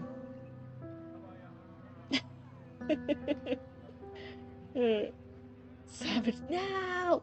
Yeah. See, I don't even see your loud scream of no. I don't see it. I don't see. Anyway, like Death said, what's some of these green words here? What's happening here? Lemonade in Australia is Sprite, and our lemonade is weird. Okay. I hate to do this because again, I'm a Central Florida cryptid, and Florida is like the U.S. cousin of Australia. So I hate to do this to family, to relatives. I'm so sorry, but official announcement. Everyone in Australia is banned. This is a very serious announcement. This is real. This is legit. You can quote me on it if you are an Australia raccoon right now, watching this stream. If you're a little Australian critter, you are actually banned. You should not. Nope, you're banned. I'm so sorry. Hello, welcome on in. That it came in at a funny time. We're just finishing up our yapping and our little joke session before we start our critique for this one. But yeah, I'm having a great time. I hope you are too. I hope you're comfy and cozy wherever you are. And we're gonna start a story critique soon. And if you're new around here, if you're just hanging out and joining us, then again, you guys in stream and chat can also do a critique. The only rule is you just gotta be polite about it. That's all. We want to be nice to our writers here who are being super brave raccoons, submitting their stuff into a Twitch chat, right? Getting critique in general is scary. Getting your critique from a bunch of random people that you don't know on a Twitch stream is extra scary. So you want to take that very seriously and provide useful critique, ask good questions, and be good people to help us all become better writers and storytellers together. Welcome in, Mr. Ozzy. My friend Bear is an Aussie. I'm so sorry. Your friend's banned. Your friend's banned. You know, he hates Australian root beer, but I love it. Is Australian root beer that different? I can't know now, because again, if you're an Australian, you're banned. Can play along? Maybe not in the Twitch chat, but if you want to post it in the Discord, that's fine. I heard a ban. You're doing amazing. You're writing the final chapter and a final few lines of that courtroom drama novel. That sounds exciting. Huge congrats on getting all that work accomplished. We're rooting for you over here. That's fantastic. Does that mean the Roos are banned too? I don't know. I guess if Not all kangaroos. Like if you were a kangaroo that was like born in a zoo over here, and you're like watching the stream from a zoo in someplace else that's not Australia, like you know if you're a kangaroo that migrated, then that's fine. That's fine. Might I bless you with my work? Yeah, if you'd like to join the Discord, then you can do !Discord, and I'll send you the link to the Discord. And then you can see the few rules. It's only like 2 rules to submitting your stuff. And then yeah, you can join the story queue. It's really, really nice and easy. It's just a Google Doc link that you just fill out. Nice and simple. You can do it in 2 minutes. Not anything too scary. So more liquidly known as gingery, so the Australian root beer to an American is a unique taste. So it's less liquidy and more gingery. But it's right if you ask for Coke. Yeah, that's crazy. If you were not banned and I could actually read your chat message right now, then I'd say that's crazy. But you are banned and I can't read it, so I have no comment. Poor Shadow Alpha. I'll just continue the bit one or two more times and then we're good. I'm just poking fun. It's kind of grainy because of the ginger. Don't describe a drink as grainy. That's gross. It's gross. I get to it tonight? Oh, yeah, that's right. So yeah, there is a queue. I don't necessarily read it in the order of that queue. It all depends on who's online. If you are not in chat, I will not read your piece. So you don't have to worry about missing your critique, because I like you guys being in chat. You guys can ask me questions. We can go back and forth a bit. We can clarify things. So again, if you're worried like, oh god, what if I submit this and then I'm not in the next few streams? It's all good. It will just sit in the queue for a little bit. But yeah, I'll wait until you're in chat if we have the free moment, and then I'll read your piece. We can do the critique. We'll have a great old time. That's kind of the bit. And when they put sand in that beach drink, gross. Anyway, let's go ahead and get started. Bells jingled on Earl Kjorner. I'm not sure if I'm saying that last name right. My apologies. On Earl Corner's sleigh as it moved through the moonlit snow towards the looming tower of Castle Lovos. Pronounce it however I like. Oh, thank God. I'm not going to pronounce it right, but yeah, I'll pronounce it however I like. The Gothic gargoyles and birds of prey which ornamented the towers glared down from on high as the sleigh drew nearer to the front gate.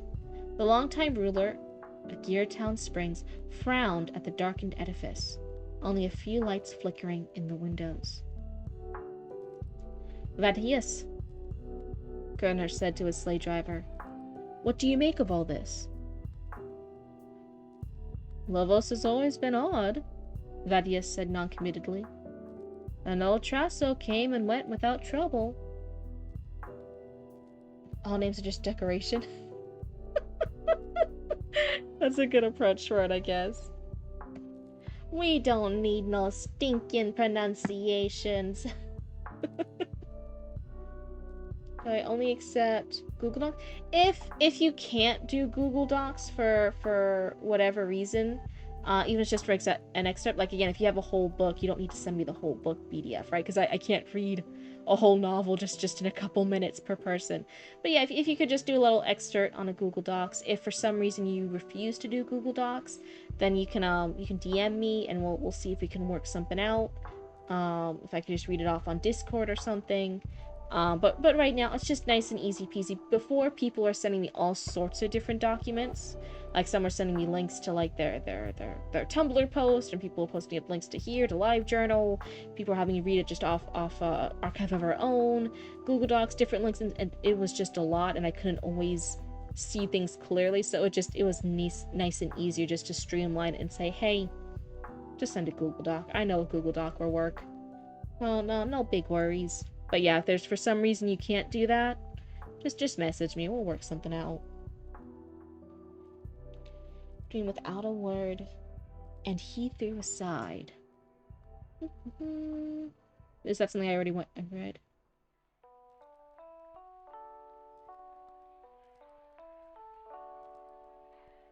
I don't think I'm there yet. Hold on.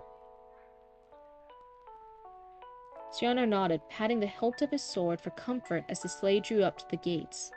Both opened before him, the familiar crooked smiling visage of Rioli the hunter, standing just inside the courtyard.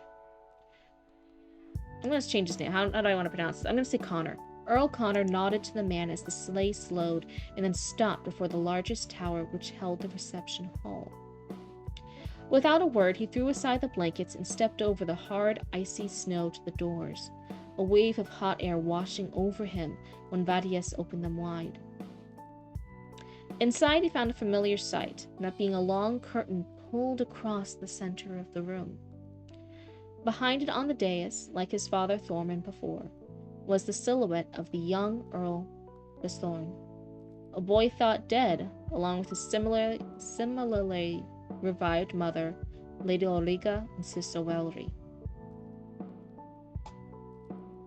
Gonna send another one with the link. It's all good. Baby. Hi, Trickster. I will hold baby close and protect and never let baby go. Never. You seen Baby Raccoon. And the text-to-speech works today, too. People are already trying it out. So yes, we have Baby Raccoon back. The text-to-speech works. Everything's nice and wonderful. Oh, wait. Baby Raccoon, did you want to have your missing poster? There we go. That's right. Baby Raccoon likes having their missing poster as decor. So that's their missing poster there. They're not missing anymore. They're found, but hey, they just like having it.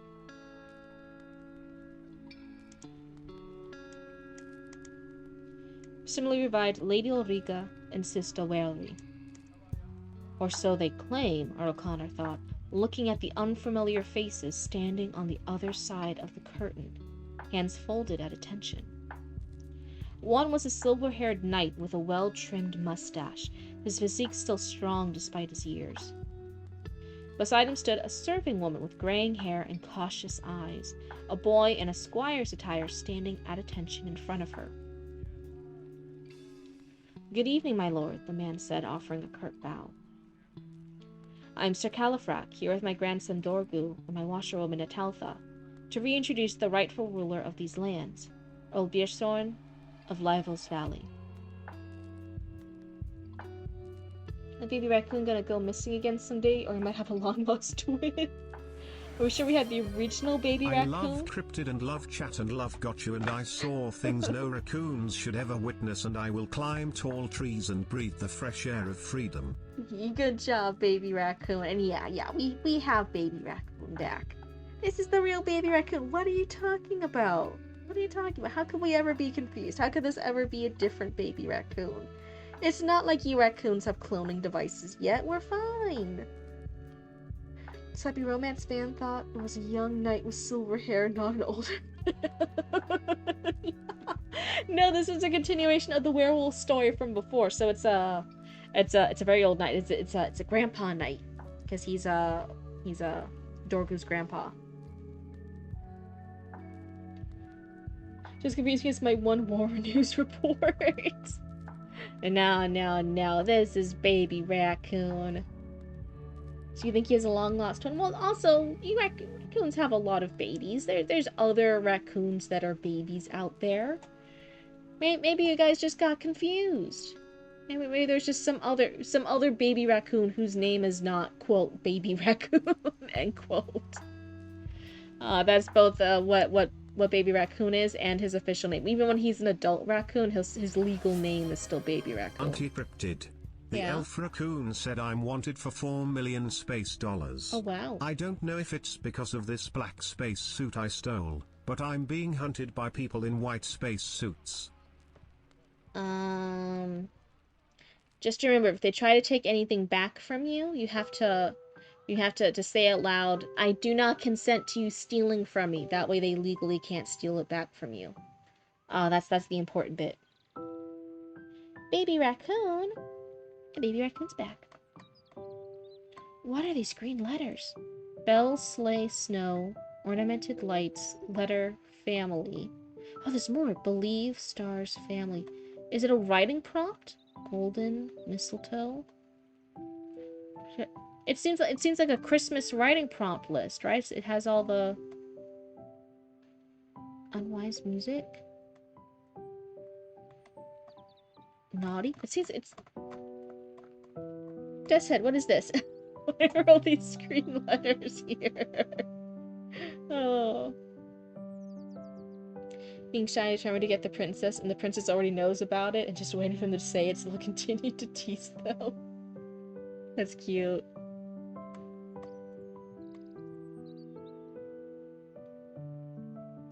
So they're introducing the new true werewolf leaders of this place. Yes, I read the letter, Connor said in an even tone. Back from the grave, and Theurtag buried in his, all with the help of a retired knight of some renown. How very unusual. There have always been unusual occurrences around our family, came a voice very much like that of Ulrica from behind the curtain. You should know that. Oh, you said the Renoids were for a competition and it was required, and they were required words. Oh, okay. I must have just missed where they said that. So sorry. They asked, like, is it a writing prompt? What is this? But okay, that makes sense. Someone's gonna actually write a novel based on them. I'm screaming and kicking my heels like a teenager. About a princess and a jester. I've seen the ones where it's a knight and a jester. Does anyone know which ones I'm talking about? It's like the little jingly belled menace. There's the art where it's a couple different art panels of the knight and the jester, and I would be screaming and kicking my heels if somebody made a novel of them because it's really cute artwork. Man, we're in different ones. You have seen those. Okay, it's not just me. Thank you for making me not feel weird. I'm like, it's a cute thing. It's super cute. Maybe I can find it.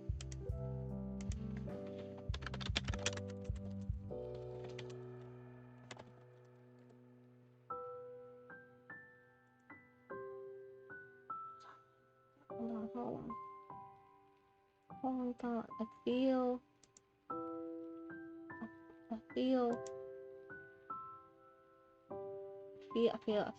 Hold on. Your work has been preferred. Oh, thank you so much. And hey, I'm super excited to get to read it at some point in the future. Sorry, maybe I should be less ADHD right now. I'll just focus now. That way I have a better...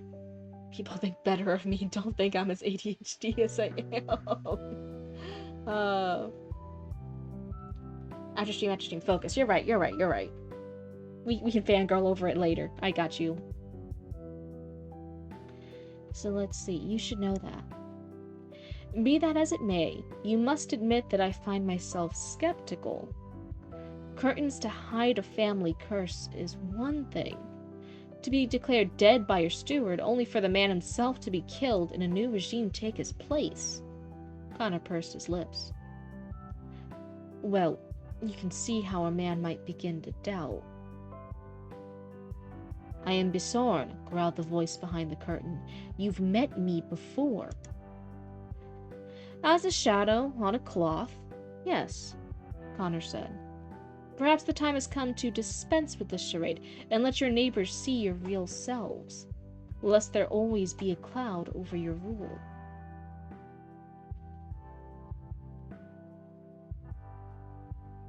Wait, what's the tea?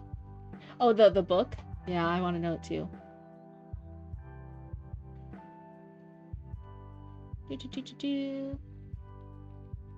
But you have never seen us any other way, Welry said quietly, the girl's voice unmistakable. Even if we threw back the curtain, you would still know us only by our voices. You speak truly, Connor admitted. Then will you renew your alliance with our humble valley, Ulrica said.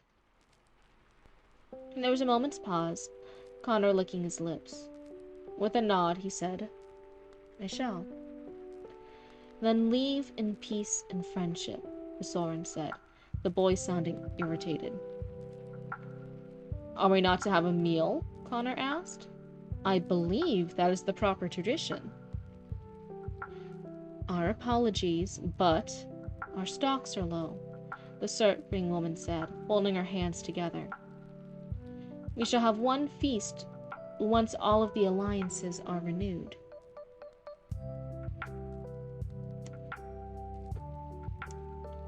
We shall have one feast once all of the alliances are renewed. Should that one be oddly phrased too? Should it be... I'm thinking my blue brain cell. Once all the alliances are renewed, we shall have one giant feast. Something like that. Maybe just one end or the other. Maybe I'm being nitpicky about that. But in my brain, that's how I want it to be. Connor nodded, turning his back on the scene and marching back out into the cold outside.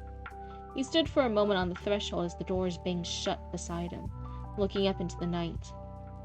Moonlit clouds shone bright, the blessed stars twinkling in their eternal dance. Should it be moonlit clouds shined brightly? The doors banged. He stood for a moment. Connor nodded. That's past. Moonlit shined brightly. The blessed stars twinkling in their eternal dance. Something like that.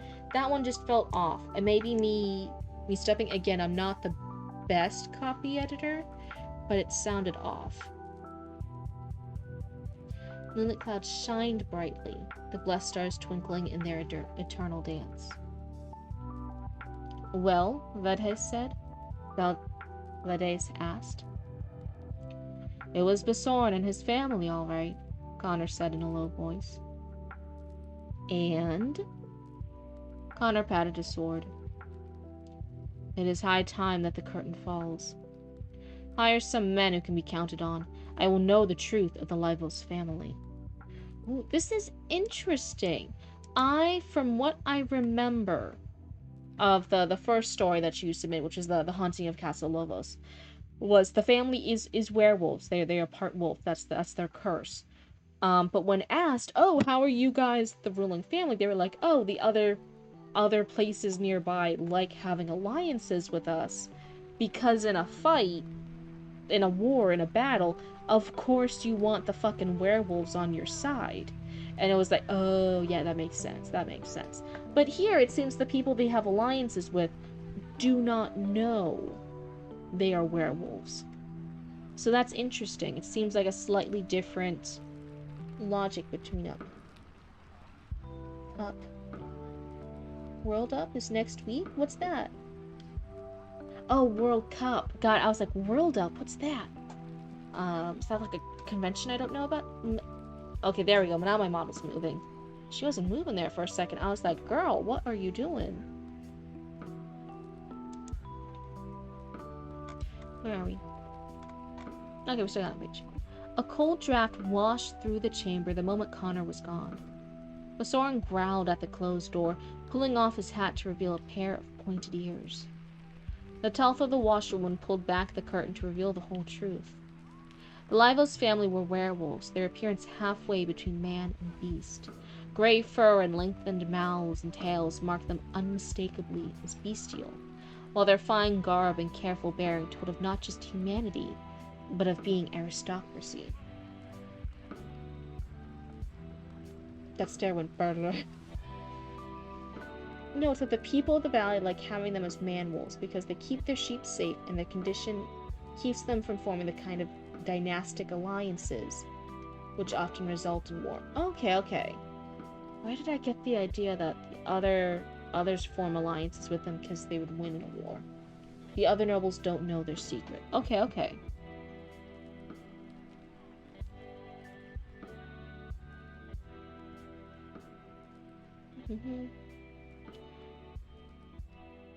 Besorn, though, tugged fitfully at his shirt as he slouched in his chair, growling. Is every one of them going to question me like I'm an imposter? Of course they are, lad, Califrax sighed. This whole business is fraught and will remain so. But father introduced me to them. from behind a curtain just like this, and they all heard my voice. It's not fair.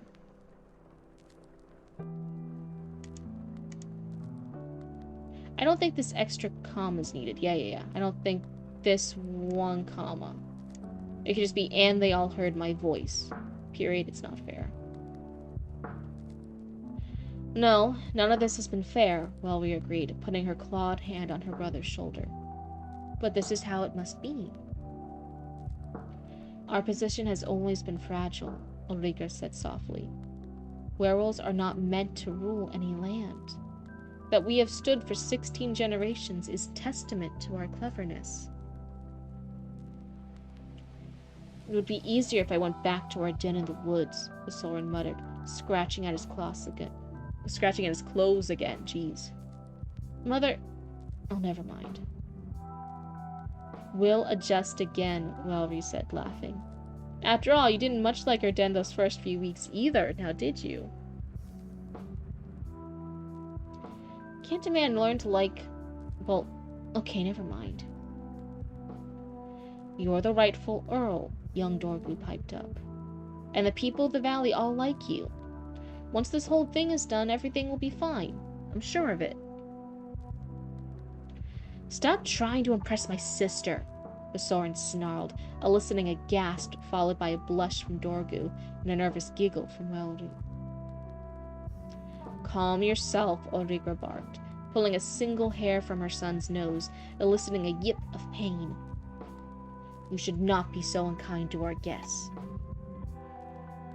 He's a hired castle guard, Besorin muttered, rubbing his nose. And a good lord would do well to treat his guards with courtesy, Califrax said. Fine. I'm sorry. Soren rose upon his long, wolf-like feet and yawned.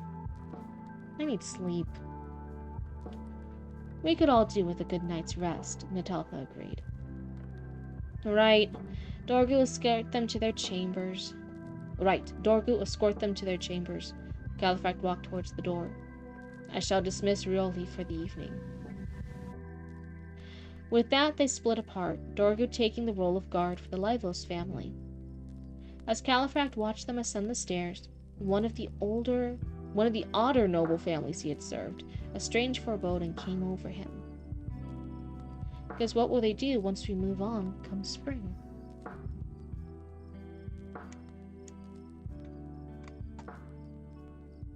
So this section here, when it's back to our characters from the last short story of Califrac and Dorgu and all the characters here, this felt very nice. I was engaged. I'm like, yeah, we're hearing the back and forth, and we're having this little thing of, yeah, they're annoyed. They have to get all the alliances again.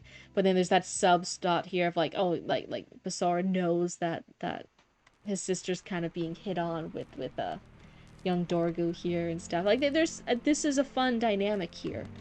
This beginning part, I don't really feel like captivated me. It felt like it was doing a lot of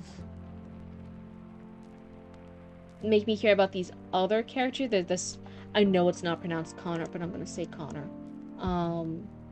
Everything else here, it was, oh wait, what am I doing? Don't do that. What am I? I don't want to share. Why am I in suggesting? I just want to be in viewing. There we go. I don't want to click on it. This is why you guys can't give me things like editing rights or critique rights.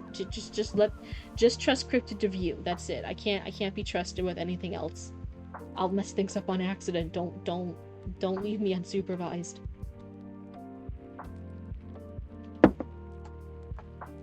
Okay.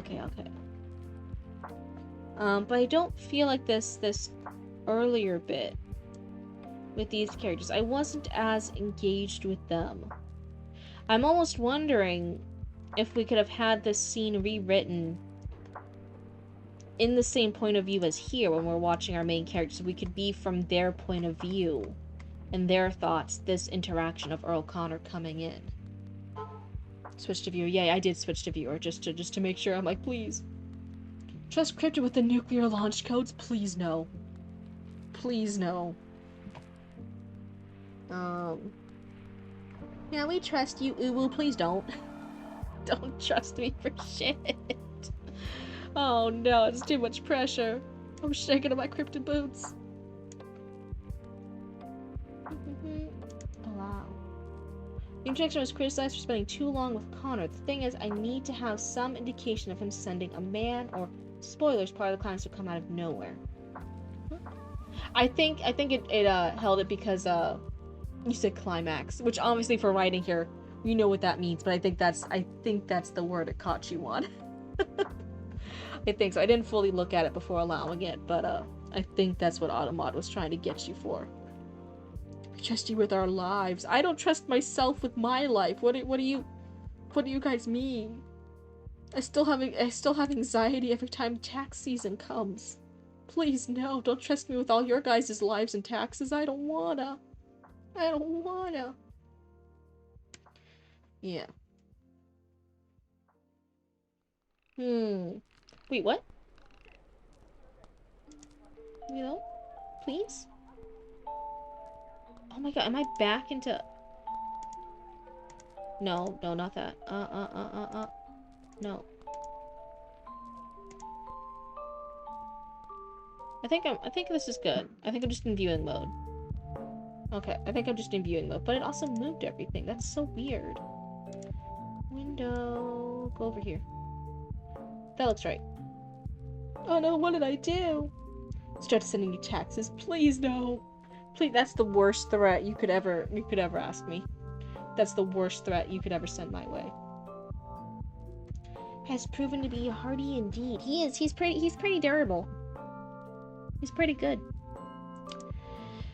Yeah, so let's see. So we need a way to still mention that Connor steps out and has that talk with his Vadhais and saying like, yeah, we're gonna grab some people and we're going to cut down this curtain here. So we still want that scene. I'm thinking.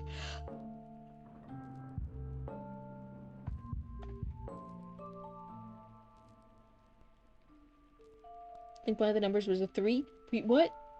What? No. I don't know numbers. I don't know them. I don't know them. No. I'm wondering, and this is an early suggestion. This is an early suggestion. It's not a critique. It's just a suggestion. If you want to twist things around, have it in the back of your brain. Think about it. I want to rewrite the first scene from the point of view of these characters, right? From what I was saying earlier, from these characters, because apparently you got another critique saying, hey, this Connor guy, this Vadhais guys, this was too long on them when they're not the main guys, right? Rewrite it, this scene, in this point of view, end the chapter at the end of the chapter, while Connor and Vadhais are traveling back in the sleigh. Then, right, it can be a scene, it can be a mini chapter scene of Connor and Vadhais talking on the sleigh ride back home, and Vadhais like, hey, now that we're away from them, what do you think? What's going on? And then they have the same thing where Connor's like, yeah, we're gonna get some men, we're gonna do all this stuff, we're gonna cut that curtain down, etc., etc. And then Vadhais is like, okay. He's like, yeah, I'm gonna find the truth of the Livos family. And chapter 2, that's like a little mini chapter. And then chapter 3 will continue with whatever happens this next bit that I haven't read. That would be my suggestion on how to reorganize stuff, to keep the scene that you want to keep this reveal, this hint that Connor and Vadhais are gonna be bad guys here, but still keep this maybe in the point of view and the tone and the perspective that readers like enjoy and that they've seen in the other works, and that's probably going to be most of this piece. That would be, I hope that made sense. I don't even know what I just said. What did I say? Who knows? Hopefully I said enough words that the thought in my brain was communicated. Yeah, it does. Oh, thank God. Some people poke fun at me and they say like, oh, you're really, you over-explain yourself a lot, Cryptid. You're really pedantic. That one stuck with me. I'm like, ow, that hurt my feelings, low-key. that kind of stuff. But it's because genuinely, when you're giving critique off the cuff and you don't have a lot of time to plan what you're critiquing, is you just kind of come up with the critiques and the solutions on the spot. You sometimes as it's coming out of your brain, and then you're over here like, wait, what words did I just say? Fuck, maybe let me keep explaining it until I know I've actually explained it, right? Because sometimes when the thoughts are coming out of your brain, you have no clue what words your mouth just said. Oh my god. I'm so proud that you have a brain. I'm so proud that sometimes my brain works. Sometimes it doesn't. You're shook and teary-eyed by what you just wrote? You need hugs? Oh my goodness, yeah, all the hugs for Mr. Ozzy Waldy over here. Were you writing a really impactful scene? Was it really emotional? Oh my goodness. Cryptid, no! Yeah, please, I can't afford double my taxes. Please, I'm still a poor. No, I'm still a peasant. Go charge the rich more. I don't have the rich money. Please, I just want enough money for me and my cat's cat food. And to sometimes buy goth stuff during Halloween. Please. Alright, so I said page 3. Here we go. What will do once we move on come spring? There we go. Should I end there, or should I continue a little bit? Is there another good stopping point? Let me see. Because I was going to do, like, the full 3 pages, but this is a pretty good stopping point here. Oh, gee, I'll read a little bit more. You were doing good with all my ADHD-ness, so let's go. The morning was crisp and cold as Dorgu stepped out of the gates with Railry and Zorn, all 3 bundled for the winter weather. He was their guard, as befitted nobility, though in truth he would likely end up carrying things, for the 2 werewolves were likelier than he to be able to face any foe.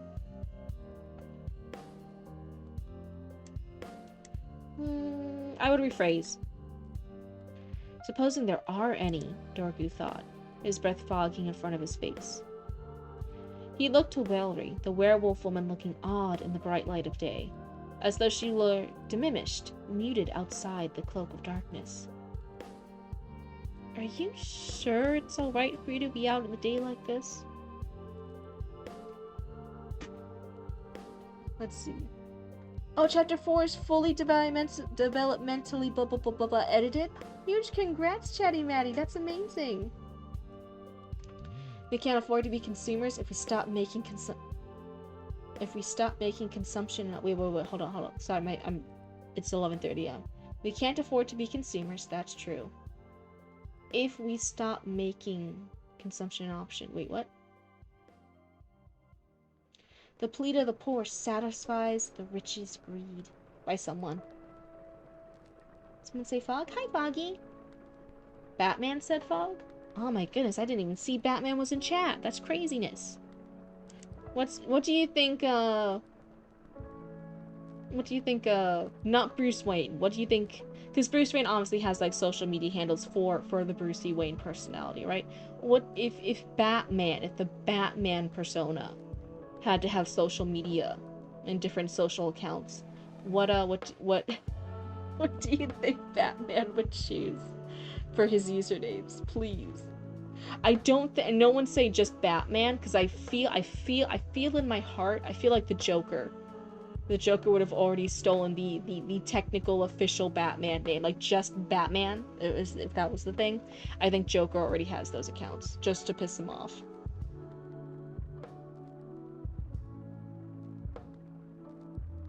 It's an option so long as affordable is in the equation, but when affordable is expired, we can't consumer. I get what you're saying, Creative One, but sometimes it's just phrased funny. Sometimes the words are just slightly off. Caped Crusader 18. As if the first Caped Crusaders 1 through 17 were already taken. Joker butt kicker. I feel like that would make all the other villains, like, mad.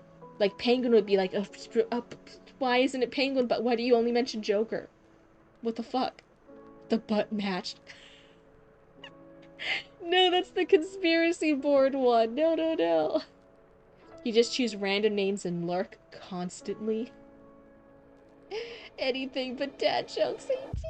Not Bruce Wayne. Oh yeah, that will definitely throw people off the scent. Joker would also steal the trademark. Isn't it a thing in some of the comics and some of the stuff and some of the things that because without revealing who Batman is, Batman can't get the trademark or the logo. That corporations open up like fast food themed things in Gotham around Batman and some of the other stuff, and they have things like they can jokerize your fries, which is just this particular sauce that they put on the French fries, and they have all these different things themed off of Batman and the enemies and the bad guys, because again they legally can't take their copyright, they can't trademark their logos without revealing who they really are. So then the corporations are like, ha, that means you can't legally sue us, let's go. Oh. So the guy was Batman. Batman's account would be the Batman who laughs. Oh god. Bruce Wayne baby girl. That's absolutely gonna feed into the allegations that Bruce Wayne is the sugar daddy to Batman. Wanna know your ID? Wait, what? What? In class, since this is a primarily reading and writing channel, and yeah, that makes sense. Thank you for actually doing productive stuff on this stream, whereas it takes me 2 to 5 business years to get anything done. Bruce, what's your X account? I refuse to call it X. I still call it Twitter. Bruce, what's your Twitter account? Catwoman's toy.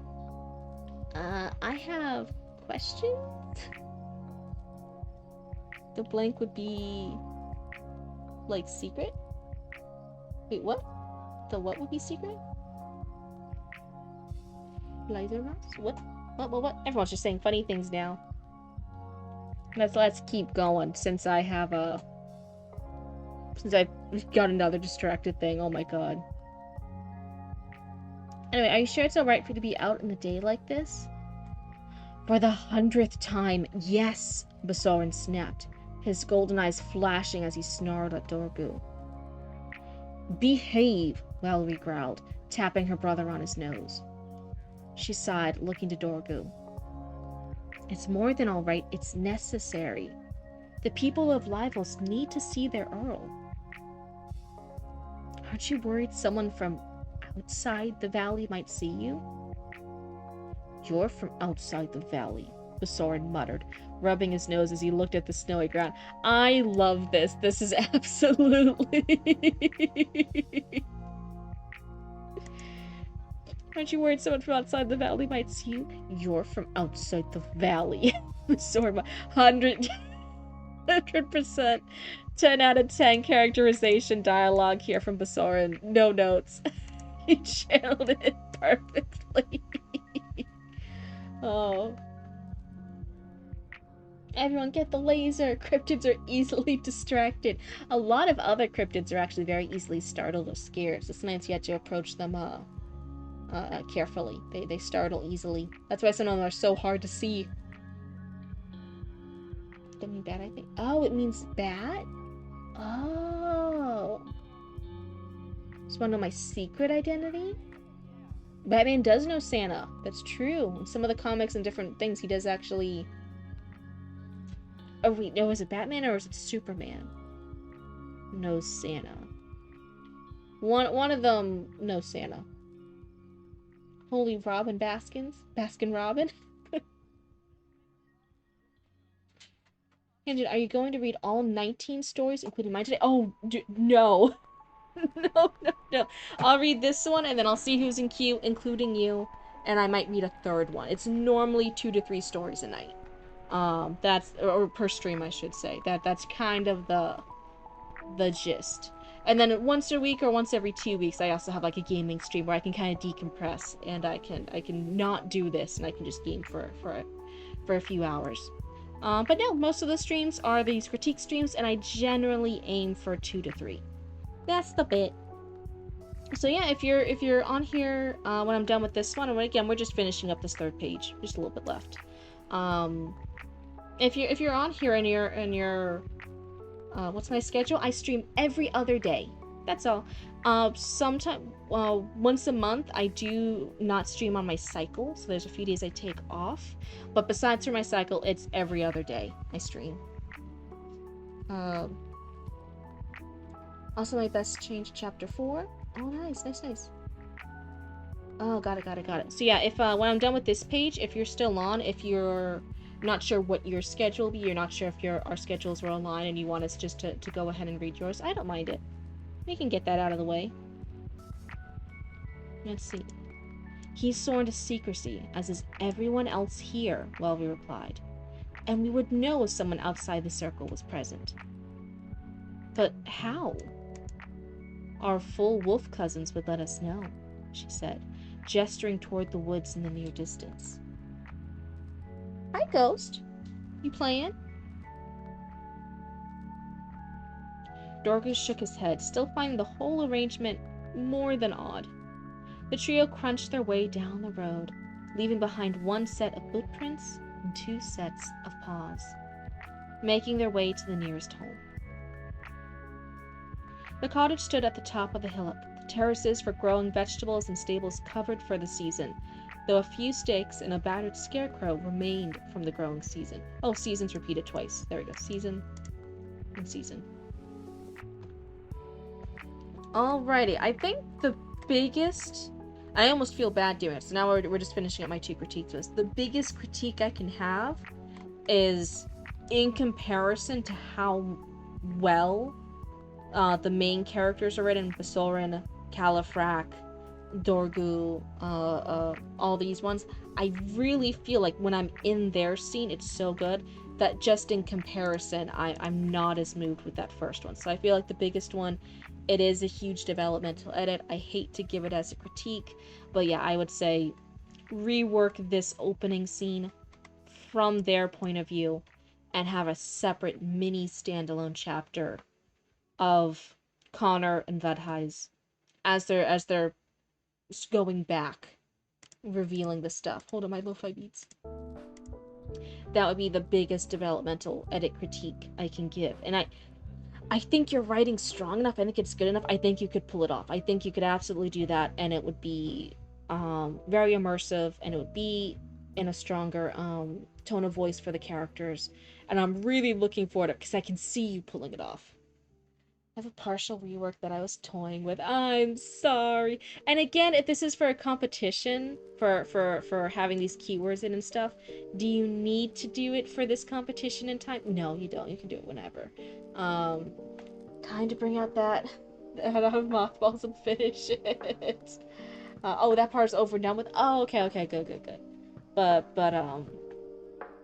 yeah, that would be my biggest one. And then second critique, let me look over it. I was noticing, I think, a few of those sentences still being run-on sentences. So I would just do another quick look-see-loo. Yeah, there were like occasional duplicate words. You caught some before I could even see them. I caught one there at the end. But it wasn't like super a lot. But I would just do a quick run-through again for those long run-on sentences. They'll double check them. They're sneaking up on you sometimes.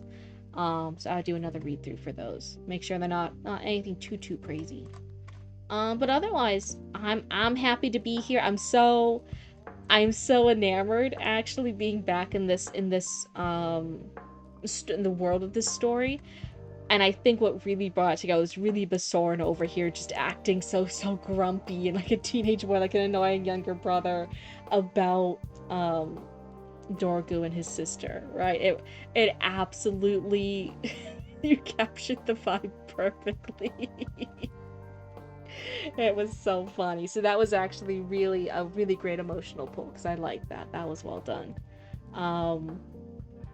But yeah, I'm excited to keep reading it. So thank you so much. We did get through just over the first 3 pages. We're just starting on page 2. If you'd like us to keep reading it, and I would definitely like to keep reading it, yeah, definitely 100% resubmit it. That way we can keep reading this at another point in time. Let me go over here And get rid of that. Yes, okay. And then, and we're starting on page 4. It's a 10-page thing. I think it, as long as my voice is okay, I think I would be able to finish it next submission or in 2 submissions if my voice can't handle it fully reading that long. But yeah, so it's either 1 more submission or 2, and I should be able to finish that because it's not too long. Otherwise, let me just scroll through here, make sure there's not anyone else who like hasn't gotten read ever at all. I think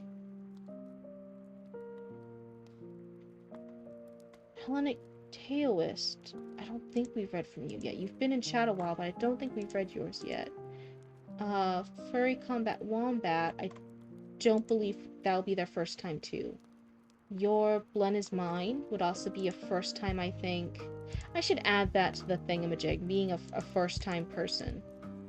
Because again, if you're like a first time person, I try to give you priority to make sure that you're not waiting too long. You're on the first time too, Foggy? Oh my god! I thought we were already on your second time. Why did I not realize you're a first time person too? I'm so sorry. Okay, so either... Let me go back then. Okay, so we do have someone new in chat, but I think I'll put them back. Yeah, Superstars, Off for Big dealing with real life stuff, Maximum, Hide and Heart, Fog, and then Foggy. So it's actually Foggy. If this is your first time, then you're actually the first person up. Foggy, would you like to be read tonight? Does that work for you? How's your schedule looking? How's your time looking? I know sometimes people are like, oh, I was in chat now, but I got like two minutes. I can't do it. By all means, perfect. Okay, so then, let's go ahead. Foggy Wall says it's a dark, high fantasy / political thriller / epic. Okay, so we got a few different little genres here, different little flavors here going on. Let's go ahead and put this in. We're starting with a prologue. Nice. Alrighty, so 1, we have some genres over here. Oh, the prologue's from the antagonist point of view. Very interesting, very nice. Let me get everything set up because it's off on the side there. That's funny. There we go. So, what things in particular are you looking for us to critique, if anything at all? If you don't have something in mind, hey, it will just be a general critique. That's all fine and good. But again, sometimes people want us to focus on the dialogue or the characters or how exciting or captivating the intro is, or if their pacing's good. So if you have something that you're really worried about, we can focus on that. But if not, it will just be a general critique. No worries. And for a prologue in particular, I am always looking for, again, I'm not anti-prologues. I am just always looking to make sure that that prologue has earned its spot in front of chapter 1. Let me write your name here so we have the right writer in the upper right-hand corner. I almost forgot, but then I remembered, so I'm good. Okay, general vibe check and pacing. Got it. If you spot issues, by all means point them out. I'm curious what you think of the subversions and character dynamics. Sometimes, unless it's like really early in these first few pages, sometimes I don't get too far into subversions until we like have you resubmit a couple times and I can read further into the piece. But yeah, if there's subversions right here at the start, I'll go ahead, I'll take a look for it, and I'll let you know what my blue brain is thinking. So let me keep in mind again the genres we're looking at. The genres are dark, high fantasy, epic, it's political thriller. Okay, got it. I see what you mean. Let's go. So prologue, contractual masking. And that was my sippies. The ballroom's music faded with the chatter, smoke, and humidity. The two of them strolled out into the snow-filled night. It was light. The snow that fell barely shifted in the breeze. Marin... Hold on. Evelome? I think that's how you say it. Marin Evelome gave the arm she held a tight squeeze. His arm was muscular but weary. With her offhand, which she kept bound in a full-length leather sleeve, she reached up and tipped her hood's cloak forward. Her deep red braided bun had started to unravel itself earlier. However, the hood didn't help against the early spring's evening chill. A chested cough escaped Codrius Teorasil. Codrius? Might be Codrius. Teorasil.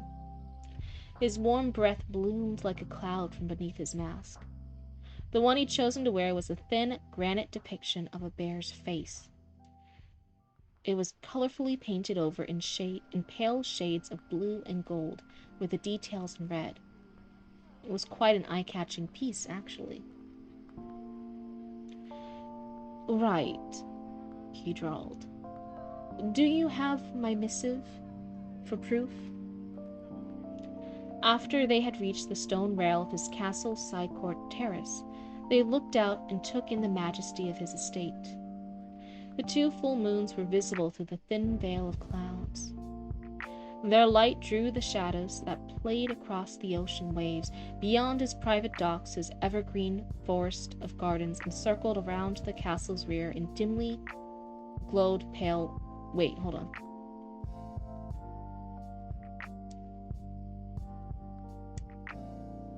Hi, Arya. Your plant has turned into a flower. Oh, bloom patch level 3. Oh wait, let's look at Hidden Hearts.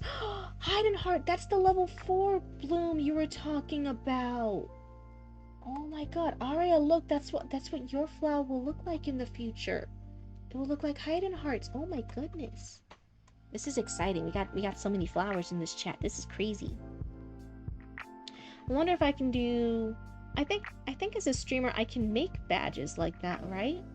Maybe I can make a cool... What kind of badges would you guys want if I can make badges? If I look into that. I don't know if there's a level 5. You'd have to ask Hidden Heart. They know more about this bloom badge stuff than I do. I know nothing about it. Until they did it. But yeah, I think I can make badges. Oh, maybe I can only do sub badges, because I know right now I have like the Low Roots raccoon coin thing for the subscribers. You want a baby squirrel growing into an adult? With a job and all. Oh, please no, that's too depressing. I wouldn't trust a squirrel with any job. They're too unreliable. Badges for all the moles. For all the moles? Oh. Would you guys want it to be different critters? Like one badge is a squirrel and then another one's like a little mouse, and then the final tier would be a raccoon. This is again if I can do badges. I had to look into this. I think I can. I hardly know half the stuff. Badger mole badge. Secret tunnel. Sorry, that's what I think of when I think of the Avatar: The Last Airbender. Everyone ignore me. I'm just a weirdo. Alright, so let's see. Look, this sentence threw me off a bit. Their light drew the shadows that played across the ocean waves. Oh yeah, the 2 full moons were visible through the thin veil cloud. So this is definitely fantasy. There are 2 moons. There's not just 1 moon here. We got 2. That's how you know it's a cool fantasy. The light drew the shadows that played across the ocean waves. Oh, period. Oh, okay, you're editing it now. Beyond his private docks. I don't think that should be a period. Should that be a comma? Beyond his private docks.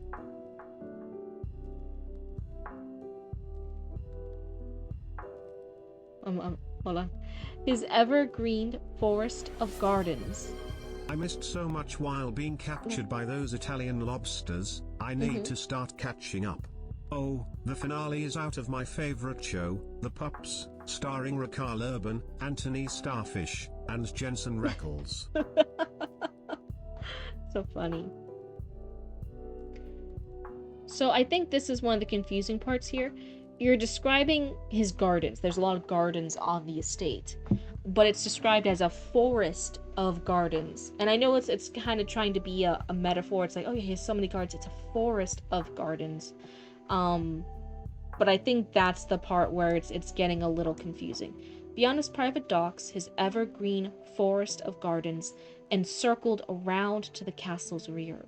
I think we could say that a little bit more plainly, just for clarity's sake. I'm not against metaphors, but again, I don't necessarily like metaphors adding confusion if we're not supposed to be confused about that bit. We can sometimes confuse readers. We can sometimes trip them up if it's purposeful. And I don't think this is the great big mystery.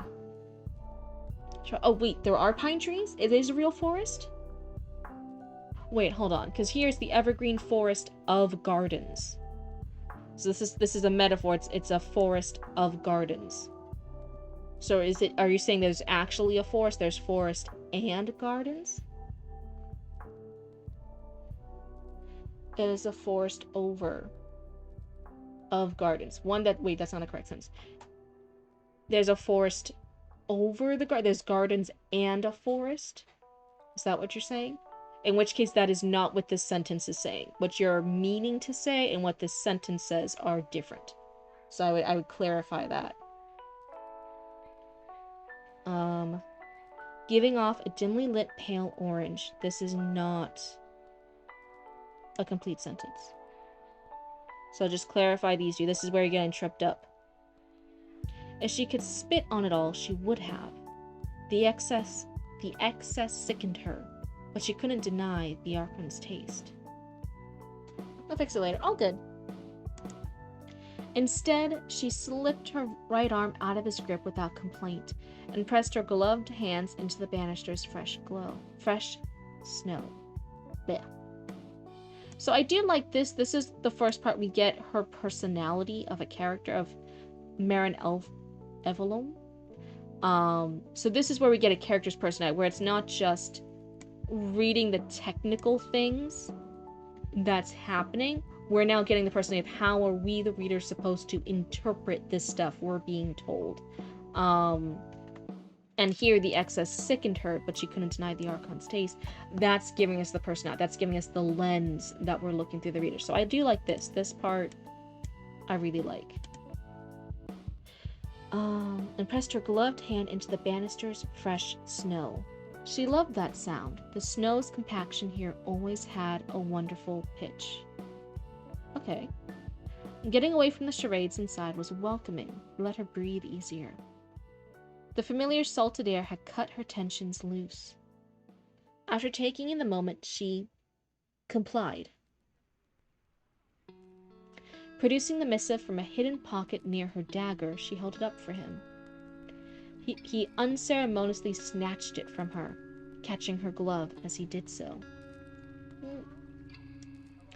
It depends on how prevalent this character's gonna be later. If this is a one-off character, if she dies in the next page, if this is the only point of view we have from her, then yeah, explaining, like just telling us what her emotions are here, it's fine, because she's not really gonna be used much later. That's okay. If she's a reoccurring character, or if she's an important character, in that case, I don't necessarily like the just telling us what her emotions are, especially in comparison to like how much descriptions there were just for the scenery and setting, but then not a lot of descriptions to show this feeling and her realization and her letting that tension go a bit and just telling us it. I'm like, wait a second, that's a little bit unequal. So those are two things I'm noticing here. But again, this could absolutely be fine if she's just a one-off character. In that case, it's like whatever. 370 words after another full shift. You're on a roll. Zatara, a huge congrats. You're doing it. You're putting in the work. We're all rooting for you. You got this. You got this. I do like the detail of the dagger. I'm like, ooh, yeah, there's fun little personality bits here for this character that are peeking through, and I do like that. The breeze brushed between them with an almost melancholic weight to it. While he verified the summon, she resituated her glove. The wispy clouds overhead scattered the moon's light through the lazy snowfall. She had to wonder, how did that work here? To snow like this on a clear evening. Once satisfied, Codrias tore the missives into force and tossed it into the nearest fire. Good. So you are the privateer they call the Archon of the Sea. I hadn't expected you to be quite so beautiful, right? I've always loved snow. So she's an Archon. She couldn't deny the Archon's taste, and she's the Archon of the Sea. So there's just a lot of them here. Okay, we're keeping track. Keep track. Beautiful, right? I've always loved snow. Toe, he finished after a moment. I think here could be the there was the pause, it could be the ... toe. He finished after a moment. His bare masked expression shifted with a grounding grind to grin at her as he added. Grounding, grind, and grin. Alliteration can be powerful, but I don't think this was purposeful alliteration, so it just seems a little off. At her as he added. But I suppose that would explain that gaudy Stormhawk mask. An eye roll he couldn't see carried her sights back out to where her dinghy was docked in the shadow of two larger ships. It's an owl, you old jackal. Just tell me what the job is. Crumb cake! You little thieving raccoon, oh my goodness!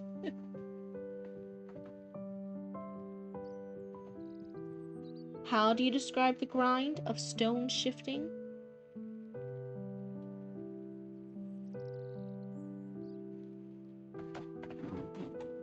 I would maybe rearrange the sentence to do it.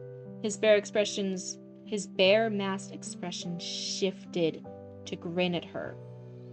It made a horrible grinding noise as it did. Quotation marks, but I suppose that would explain that gaudy Stormhawk mask, right? You would just rearrange the sentence a bit. That's how I personally would do it. Is that the one and only true right way for you as writers to do it? No. That's just the first way my blue brain cell would attack it. Hides one of those library books under the bed. Do you guys... Okay, sorry, this is a little off topic. Were you guys... Crumb Cake Cubes, were you guys... I was so tired at the time. Were you guys there when I finished Librarian? Tidy up the arcane library? One of the books literally was glitched out. It was gone. It was like in the floor. I couldn't get to it. I had to do the little thingamajig. Yeah, you were there. That... I know I was tired, so maybe it didn't seem like it as much, but low-key in my head, I was screaming. I was screaming in my head, because I thought, do I have to restart this whole entire challenge? This whole entire no magic run to find the one fucking book! But no, it was okay. Someone went in, they showed me how to do press the button, it brought the book out, and I could do it. You wanted me to restart? Oh, that's evil. I know, I was literally over here like I can't believe my raccoons actually really did hide the last book for me and made it clip and go into the floor so I couldn't get it. April Fools! With love, the devs, right? Just hiding the last fucking book on me. I believe that is actually up now on the VOD channel. If anyone wants to see, just fast forward to the ending just to see me lose my fucking mind. What that book is in the floor. I was losing it. I was so fucking losing it. I was fucking losing it. It was crazy. I did say I wanted to be the villain. Arya's influenced you too much. Now you want to have an evil character to play with. It's crazy. Just tell me what the job is. Clapping his hands together, he shuffled in the snow. When his red leather gloves hit the balustrade. I'm too ignorant to know how to say that word. My apologies. With a crisp smack, he cocked his snout at her. Then asked, "Are you familiar with the Archon, Sefri Tialtori of the Southern Archanates?" I hope I'm saying at least half these words right. I'm so sorry. Her heart dropped a beat and raced away. but she answered on time. I've worked in and around his arcanate before, but I've never had the pleasure of working for him. His infamy is somewhat off-putting. Cephris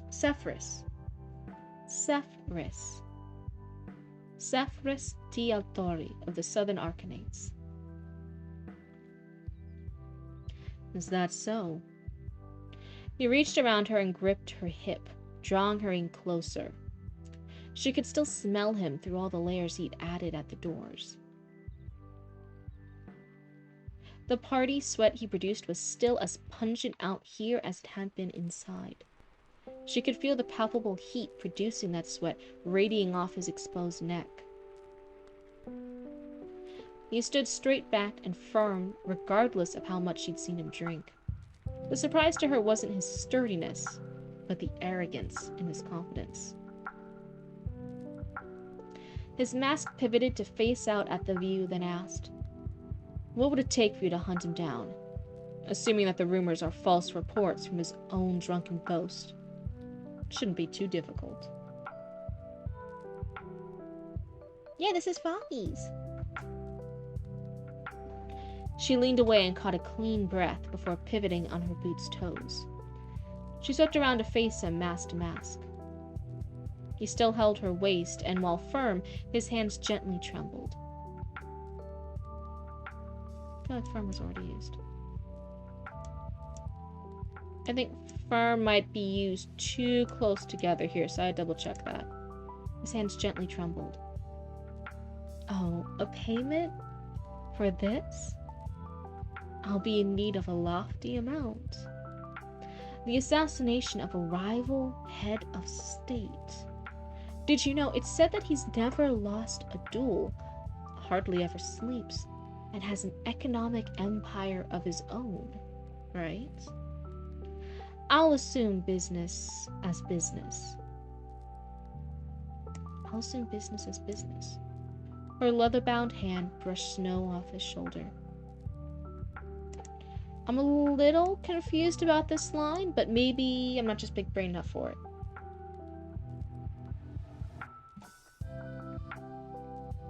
I would like think I'll assume business as usual, or I'll assume we'll treat this as business, there'll be a fee, but I'll assume business as business. Maybe that's just a phrase I haven't heard before. That could just be me being silly. Stepping away from him gave her room to breathe. Toward the stairs she went. Just a few hours ago, these steps were dry. Cephris wasn't the sort of leader she wanted to deal with. If his sword skills weren't renowned, his penmanship sure was. Codrias interrupted with grumble, falling into step beside her when they started down the bowed stone steps leading down to the garden. I was interrupted with a grumble. Codrias interrupted with a grumble, falling into step beside her when they started down the bowed stone steps leading down to the garden. I would maybe split this into two sentences. Codrias interrupted with a grumble, falling into step beside her. Period. And then they started down the bowed stone steps leading down into the garden. It would be its own sentence. You had a weird dream that the world collided into a different world where everything was constantly flooding. Oh no. So from the world, but also from the world as well. I know their family members are all different as I am, the only one who isn't from that world, but also from that world as well. Yeah, dreams are weird, right? Dreams have funky logic like that. It's crazy. It's so hard to explain. Like, when you're in the dream, it makes sense, and then when you're saying what happened in the dream and how you were that person, but you weren't that person, and then you were a different person, it just makes zero logic. Dreams are weird.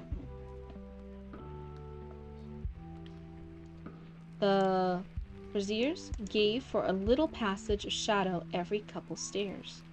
The snow was still fresh enough that only their boot prints would be there, and would be hidden by more overnight. She really did love the quiet crackle of compressing snow. Then Orsil had to break that and offer 500 gold howl up front, and another 1,500 once my spies confirm his death.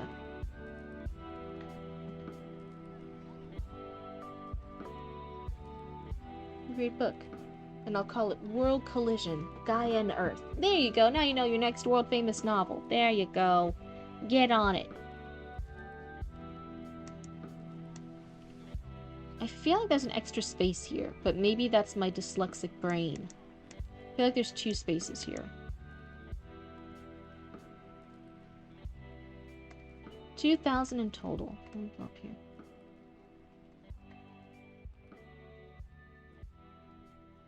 Well, I guess it depends.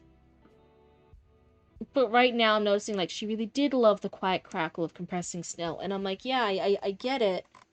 We already had that on the last page. So it's kind of like one detail about her that's just repeated twice in 2 pages. So I'm like, I kind of wish there's so much details dedicated to the snow and the scenery and the setting and the clothes and that's okay, but I actually feel like in comparison there's not a lot of details about the characters. How are they saying things? How are they vibing? What's the feel here? And again, your characters are the main thing that's gonna yoink the readers into the world first. So I almost feel like there's more emphasis on all the cool details and symbolism and metaphors and descriptions of the descriptions for the background than there are for us for the characters. That's what I'm kind of really leaning into. I was a digital idol? Oh my god. So you're manifesting. You're manifesting. What kind of idol was it? So I wasn't just a YouTuber, VTuber, I was an actual idol? I can't be what I think when I think of idols, I think normally like the singing, like K-pop kind of idols. I cannot do that. That's not happening. Right, 2,000 in total. An excellent haul for this line of work. But Zephyrus was worth more than that. She let the quiet linger, only broken by the steps of snow. And this should be capital. Choosing to enjoy the view of the garden's tall conifers that put off a warmth of light on their own, bathing the walkways and flower beds in pale orange light. Is that also already used?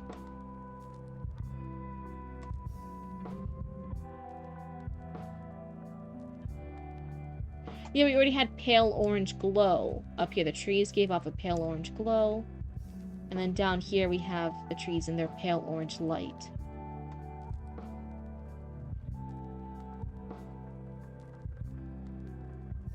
I was like, Hatsune Miku? I could never be like Hatsune Miku. Don't make me go up against the greats. I'll always fail. Yeah, an actual idol and also a hostess of some tournament called Genesis Monster Trials. Okay, I think I would like to do that. That would be fucking fun. That'd be fun. I'd like to be a little hostess of something.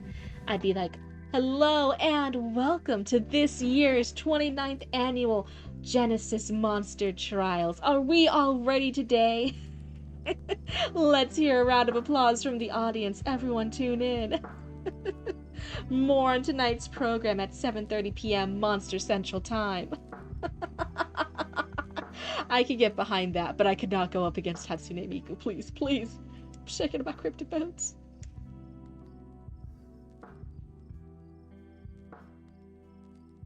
Dialogue can convey dynamic, insight to the character as a whole, show emotions, conveys much to what the details of the surrounding, and so much more. Yeah, dialogue is such a powerful part of the characters. Yeah, like that. Oh my god, that's scarily accurate. I was in your dream, Zoe. I'm in your fucking walls. I'm in your fucking walls. I'm in your brain. Some butt-ugly monster crawls out of a cage. Don't you be mean. Just Skull Crusher 39B.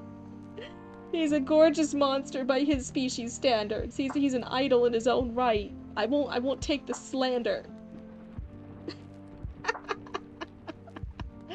Oh my god.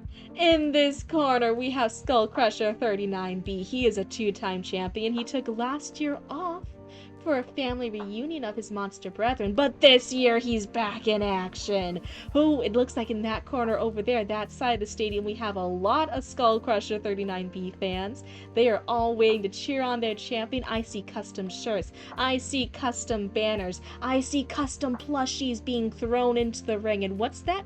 Oh, some of them even have explosives. These are hardcore, dedicated fans, you all.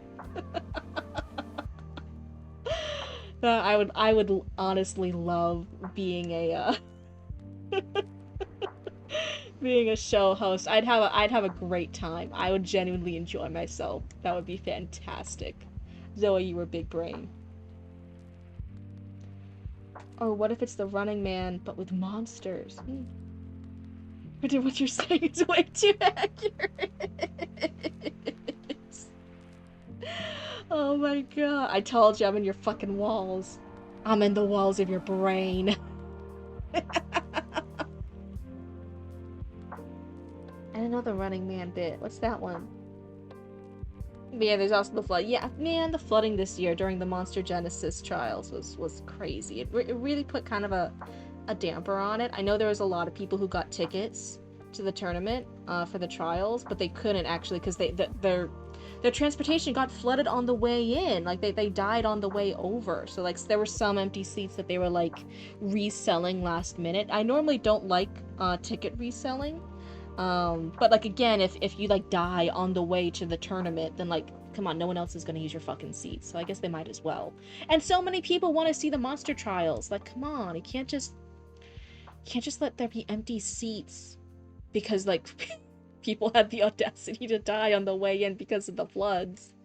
They gotta fill the seats somehow. So like that again, I'm normally against it, but I think that year they made the right call. It was a last minute decision, but I think it was the right call. She's in the goddamn walls. Okay, I'll focus now. That was the sidetrack. I'll focus now.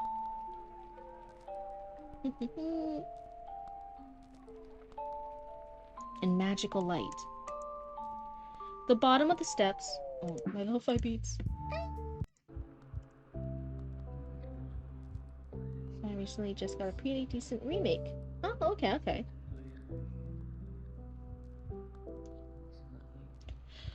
The bottom of the steps was the end of her enjoyments and pleasantries for the night. They stopped and stood side by side at the impasse between gardens and docks. This one to me, I don't know if you've heard me say this kind of explanation before, it's a mini spoiler for me.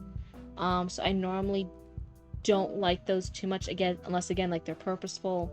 But this is revealing before we actually get to them getting at the bottom of the steps and having this interaction. It's already revealing, it's a mini spoiler. Hey, it's no longer enjoyable for her. I would rather just have her go to the bottom of the steps and then we see the scene and the scene's not enjoyable for her. But again, I know I'm sometimes some people would say I'm overly harsh on mini spoilers, but Dream Cryptid's very accurate to in real life cryptid personality. See, and you worry about writing cryptid sometimes in the Raccoon Channel 6 news. Your dream self knows how to channel it. You know what you're doing. They stopped and stood side by side at the impasse between gardens and docks. Lord Orisil, I believe you have a lofty idea of the danger to myself, and I'm positive you're trying to cheapen the contract. But first, let's have our assurances. A 3-stream streak. Oh, thank you so much. Thank you for hanging out with the Cryptid Cult for so much. With a sway in her hips, she pointed back toward the stairs, where another well-dressed man from the ballroom now sat in the snow. I'm not sure. I don't think these are two separate sentences. If you want it this way, I think that should be a comma. Or just maybe nothing at all. Like, it should just be back toward the stairs, where another well-dressed man from the ballroom now sat in the snow. He stood and hopped down, skipping a pair of stairs.